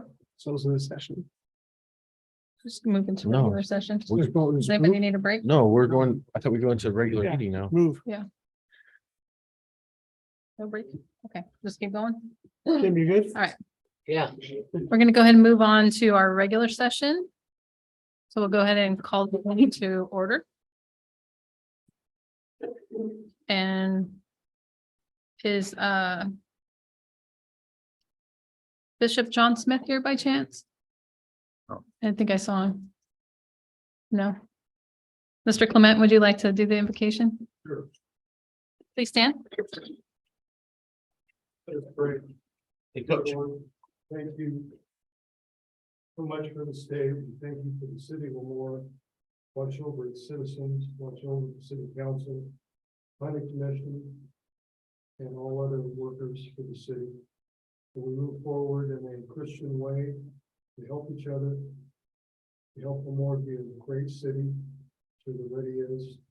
We ask this all in your name, our Lord. Amen. Please remain standing for the pledge of allegiance. Ready, salute. I will allegiance to the flag of the United States of America. And to the republic which stands one nation under God, indivisible, with liberty and justice for all.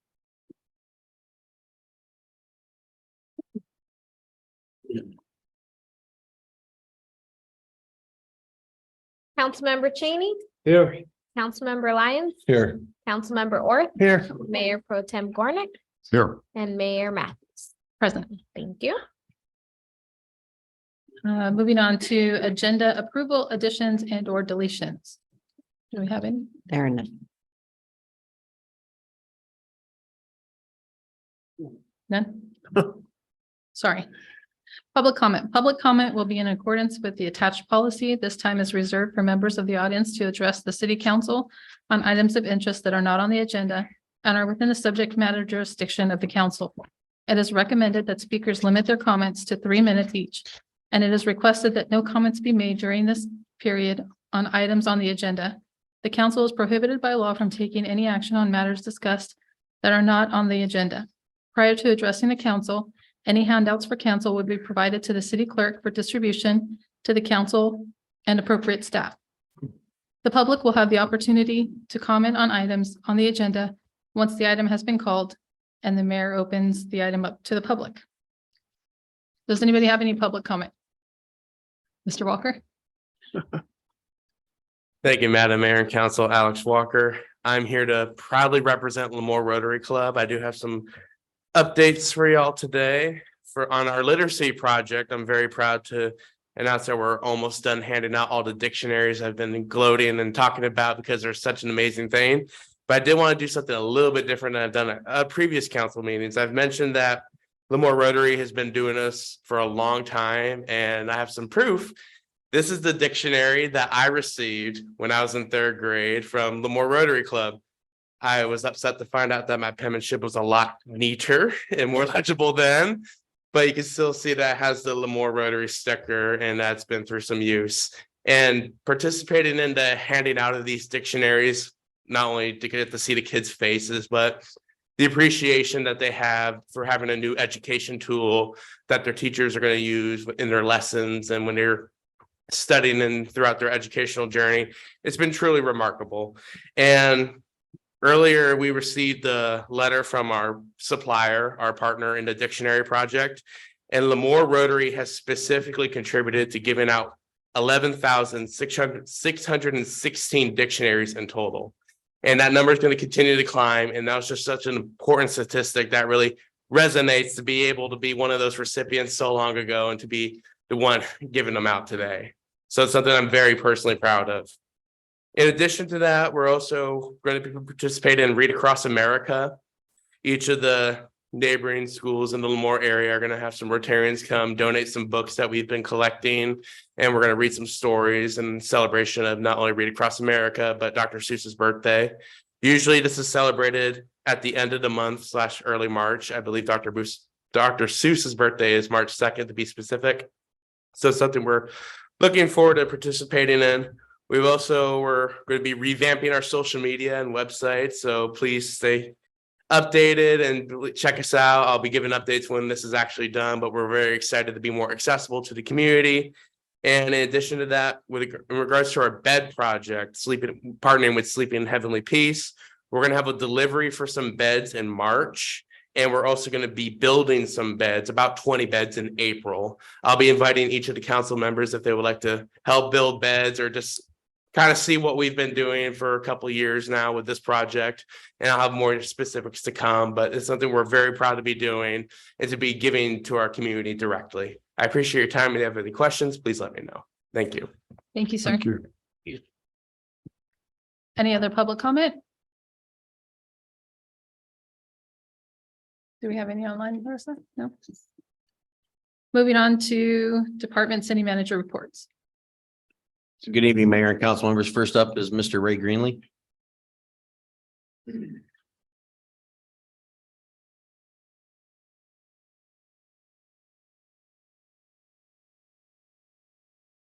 I will try to keep it as brief as possible, if that's possible with me. But anyway, good evening, Madam Mayor and City Council.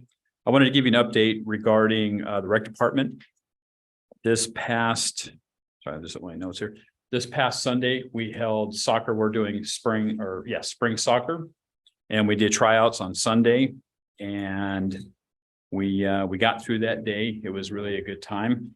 We actually have, we have 545 kids that are signed up.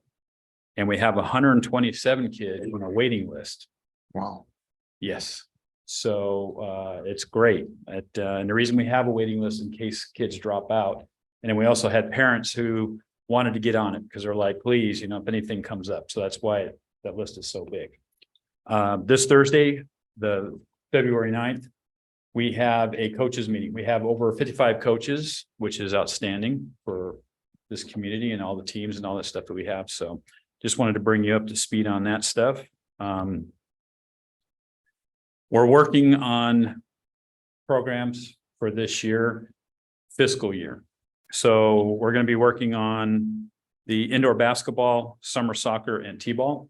And then we also have events like Easter, Cinco de Mayo, and the 4th of July. So we're going to be working on all that stuff. So I'll be coming to you and giving you updates as we go on that. And last, I would like to thank a department that sometimes I think maybe possibly gets overlooked, and I know that they're really crucial. And they save they saved me a lot, is our finance department.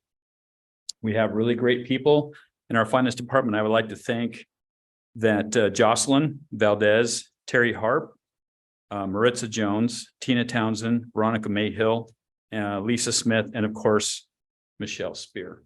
They do an outstanding job as an internal function.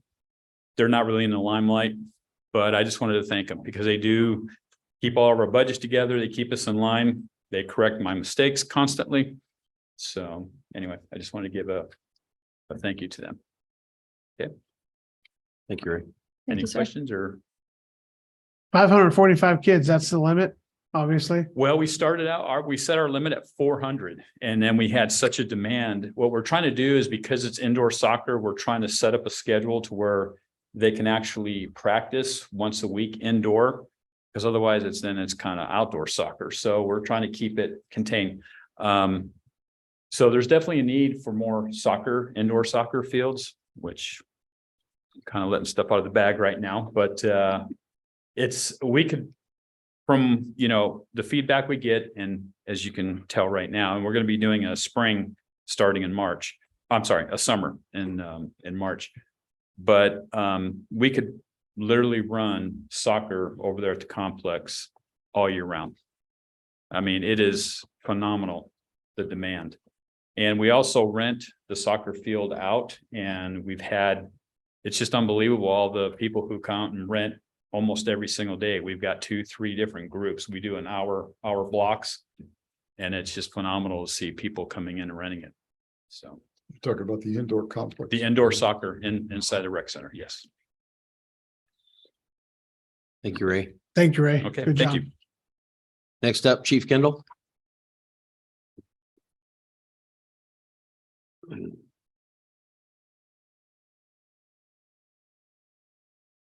Good evening again, Mayor and council members. I have a few things to report out on.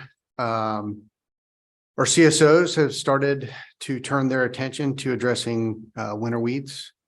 Over the next few months, they will be targeting those in violation of the city ordinance in an effort to get ahead of the potential fire hazard come the summertime. Also with the CSOs, they sat on oral panels last week to fill our current CSO vacancy. They have narrowed down the list to the top 4, and I'll be meeting with the final candidates this Friday to hopefully fill that vacancy. Joshua Smith graduated the police academy on last Thursday. His first day here with us will be this Friday, starting as a reserve police officer. He comes from a law enforcement family. He has a father and a brother with Hanford PD. He was in the Marine Corps, really good guy. His swearing in will be the 21st. It's a Tuesday at 10 a.m. at the police department if you'd like to attend. And then lastly, we are close to filling our vacancy in our records department. After the written test, we interviewed 23 candidates, and I will meet with the top 5 next week. Thank you.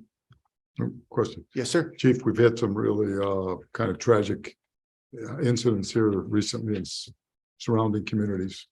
One involving a police officer, then involving a slaughter of a family. Are you picking up any more activity in Kings County with respect to that? Yes.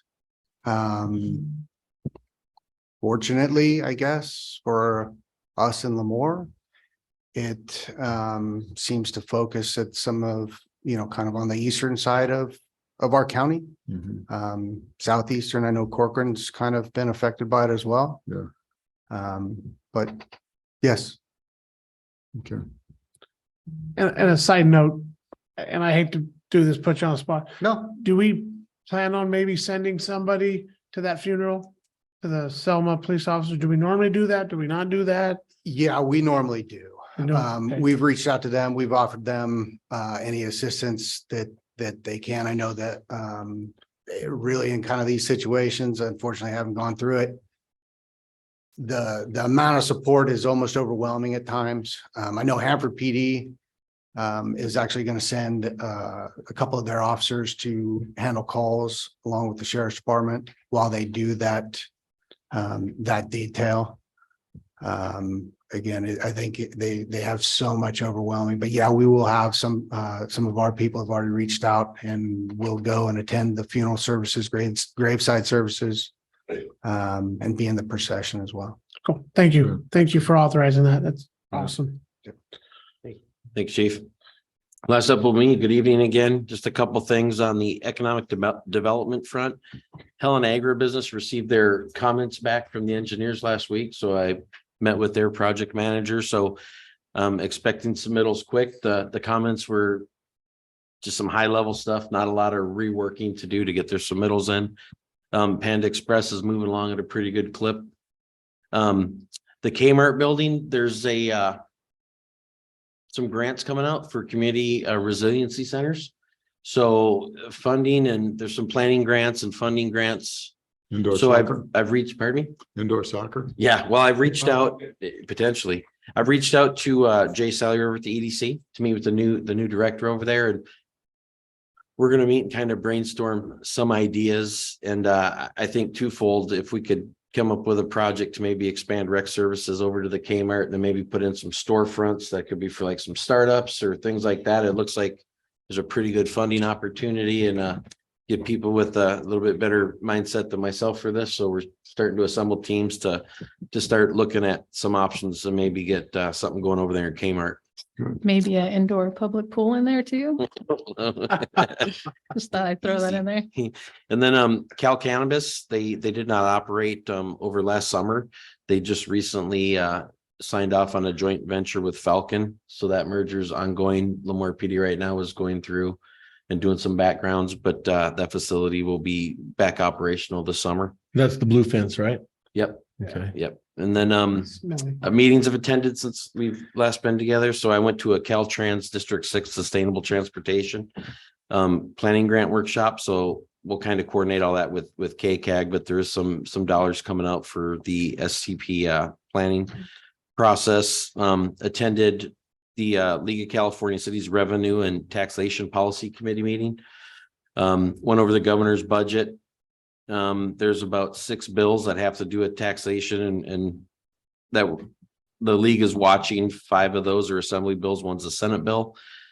So that'll be ongoing. We're going to be meeting quarterly, I believe.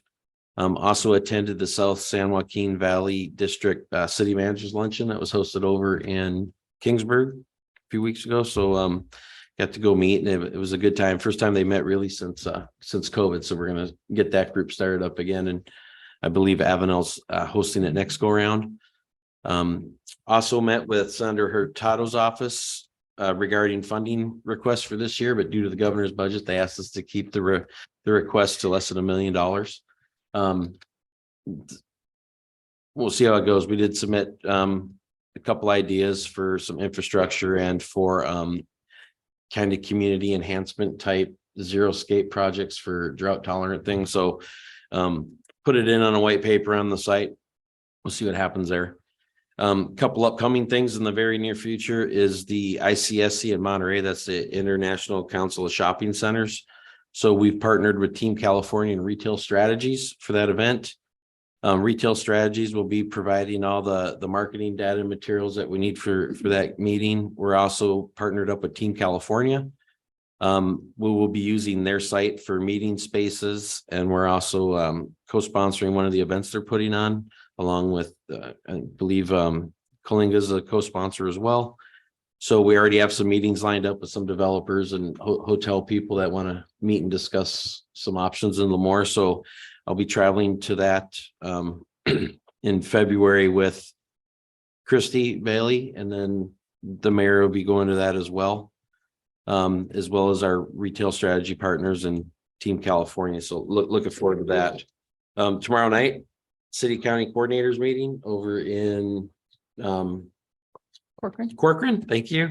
So we'll be attending that. And then lastly, we have the citywide cleanup the week of 3/20.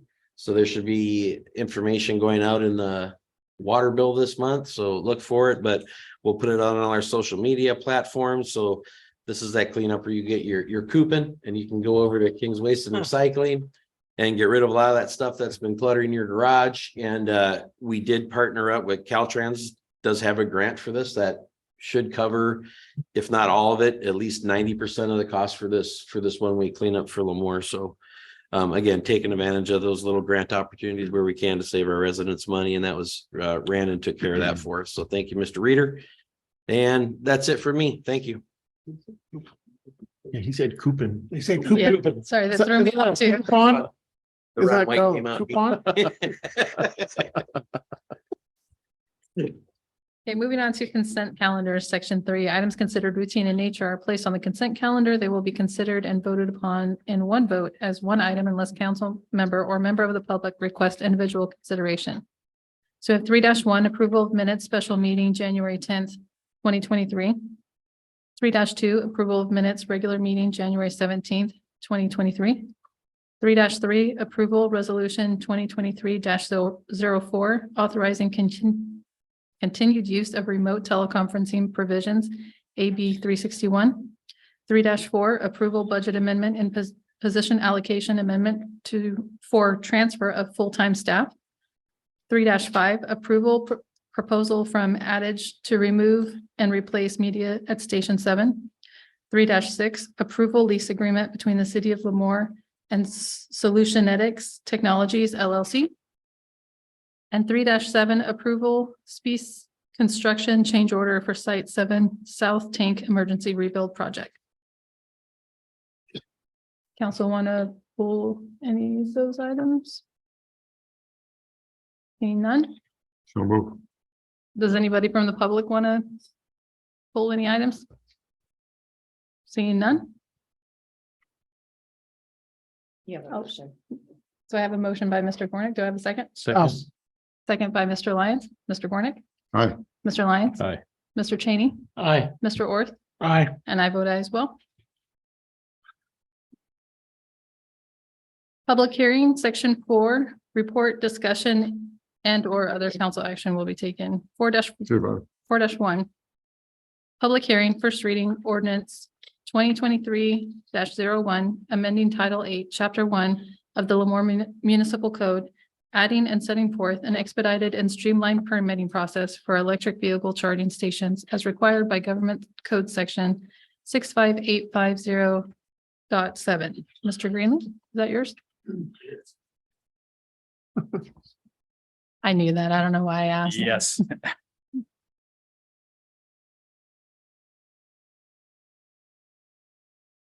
Good evening again, everyone.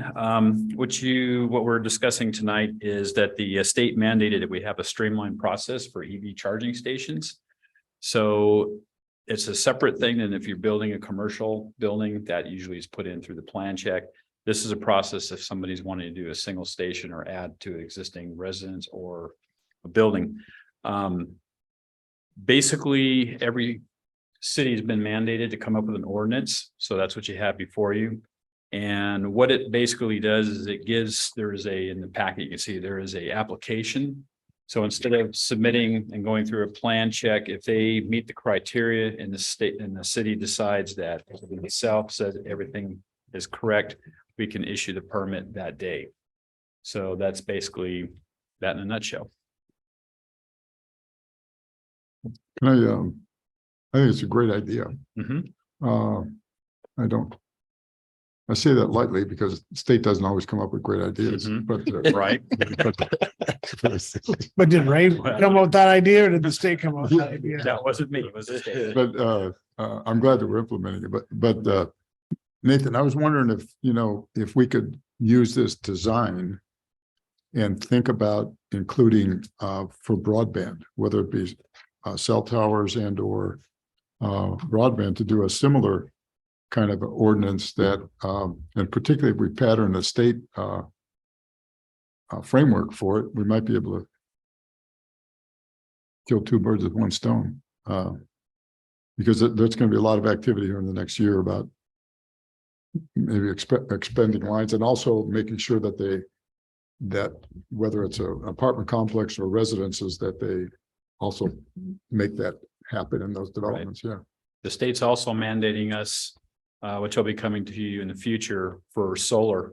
So it'll be an expedited, it'll be a program where they can do it online. And then pretty much we've set the criteria, they submit the plans, and if it meets criteria, they can actually pay for the permit and they get it the same day. So that's coming up too. That's also mandated. I know all the cities and counties are being taxed with somehow expediting this process Right. of permitting for broadband and that, but if we could come up with using one of their templates, that might be a good way to solve it. Right. Good. Moving back to Yeah, it's fine. electric vehicle Let's go charging back. stations. Good job, Ray. Thank you. Ray, good job, Ray. I think that's a good job, Frank. Yes. Barry. Thank you. That was Barry. Make our work productive. Yeah, right. It was Barry. Yeah. Right. So is there any questions No. on this? Electric vehicle, no. Oh, yes, I'll open the public hearing. Is there any other questions from council, comments? Seeing none, I'll open it to the public. Anybody have any questions or comments regarding the permitting process for electrical vehicle charging? Not broadband, right? Broadband. Not solar. See that look, Stu, from Mary? That's the look of, shut up. Anybody I didn't online? want Mary to fall asleep, you know, I just.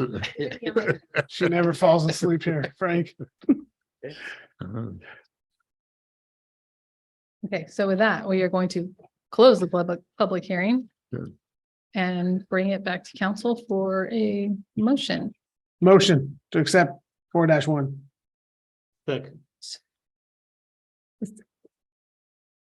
Yeah, there's some wording in there. Yeah, is that good enough? Yeah, so if the motion could include waiving the first reading, otherwise we'll need to read it verbatim.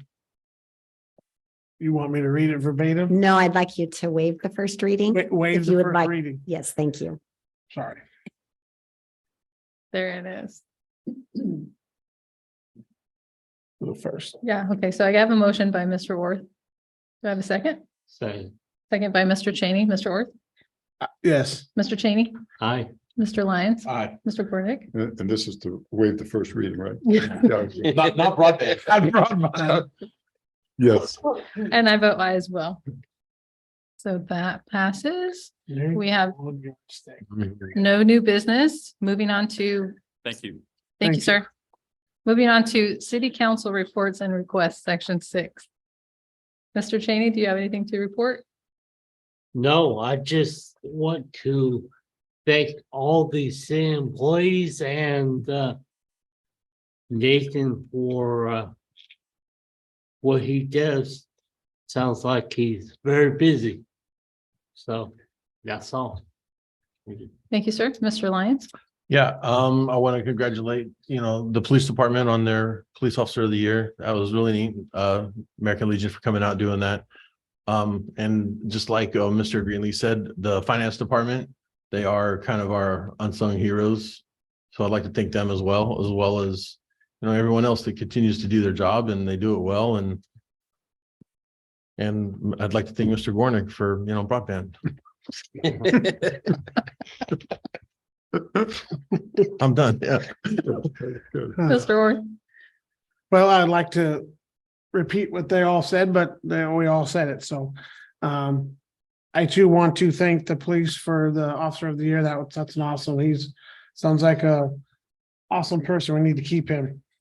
Last week I had the opportunity to fly to Washington, DC and meet some of our local elected officials to pass on to them our need for help in this time of need. The mayor and I had the opportunity to go out there and do it for this trip to help us, ask for all the help we can at the federal level. We had interesting opportunities. We met a lot of Congress people and hopefully they can help us with grants, and because we have a lot of money we're going to have to spend the next 20 years, and hopefully they can come through and help us and everything we need moving forward. And it's cold in DC this time of year.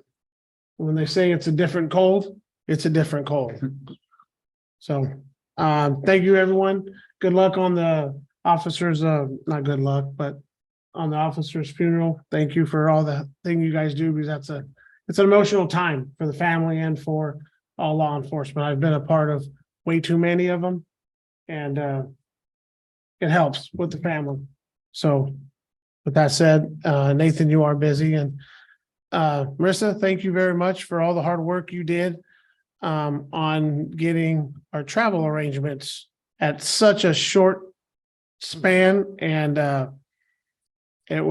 you did an excellent job, and you did an excellent, even on that Saturday afternoon to fix it, because we don't know how to travel.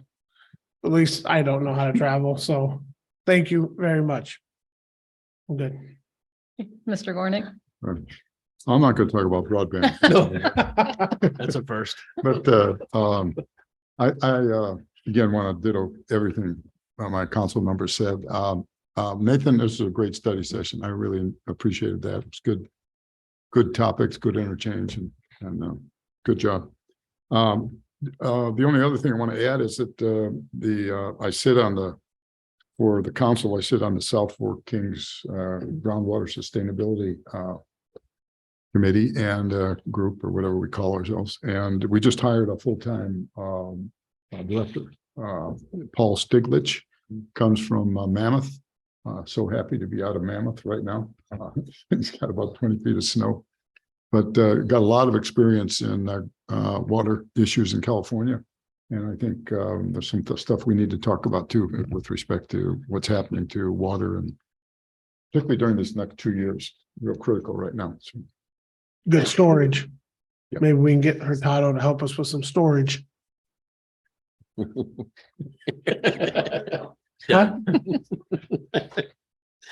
Is that it? Okay, I'll try to be brief. I missed my KWRA meeting, but did get a phone call as soon as I got off one plane on the way to the other, only to find out I've been made the chairman of the KWRA board now. So that's when you miss. that is what happens when you miss. Yes. So note to all of you, show up. Yeah. So nothing really to report from there. It was a pretty standard meeting. I also want to thank my fellow council members for the opportunity to go and represent the city in Washington, DC. Thank you guys so much for your support. I think it was a tremendous opportunity. And I think that like Mr. Orr said, there were some relationships made that could benefit us in the future. So thank you again. And thank you, Marissa, for the last minute accommodations. I also met with a health collaborative out of Hanford about like smoke-free parks and events or recreation, that type of thing. So I haven't got a chance to meet with Nathan on that yet, but maybe that will be something we'll be bringing to you guys soon. I also attended the Kalinga Chamber Dinner, which was out at Harris Ranch. That was a nice event. Today I attended the San Joaquin Valley Air Pollution Control District's Citizen Advisory Committee meeting in Fresno. I'm still getting my feet wet with that. So some of it is still kind of not a language I speak yet. So, but if anybody has any questions, comments, or concerns, please let me know and I can get those forwarded. I also had the League of California Cities Transportation Communication Public Works Policy Committee. Due to connection issues, I did not get the whole meeting, but I'm waiting for them to send me the recording. But it looks like water was a huge thing for that committee for moving forward in 2023. I also want to mention that, I don't know if you call it Gotti's or Godie's Kitchen is going to be having their grand opening at West Hills this Friday at 4:30 p.m. So they're going to be a new restaurant out there at the cafe area. West Hills, KCAO, and CalFresh's food distribution this month is going to be on the 27th at 8 a.m. And I also wanted to thank the Planning Commission for attending the study session and you stayed for the whole meeting. Thank you. I appreciate that. It was nice to have you guys here. And I just want to thank everyone that spoke. We had a lot of conversation and that's great. Love to have more of that. But just thank you guys for being a part of it and being part of the process. So with that, we will adjourn into closed session. Oh, forgot. Sorry, can't leave yet. We're not adjourning to closed session. Item 1, Government Code Section 5495716, conference with labor negotiator, agency designated representatives Mary Lerner, city attorney, and Michelle Spear, assistant city manager. Employee Organizations, General Association of Service Employees, Lemoore Police Officers Association, Lemoore Police Sergeants Unit, Police Professional Services Bargaining Unit, and unrepresented. Number 2, Government Code Section 45956.9, conference with legal counsel and anticipated litigation, initiation of litigation pursuant to paragraph 4 of subdivision 4 of section 54956.9, one case. Item 3, Government Code Section 54956.9, conference with legal counsel, anticipated litigation, significant exposure to litigation pursuant to paragraph 2 or 3 of subdivision D of section 54956.9, one case. Now we'll adjourn.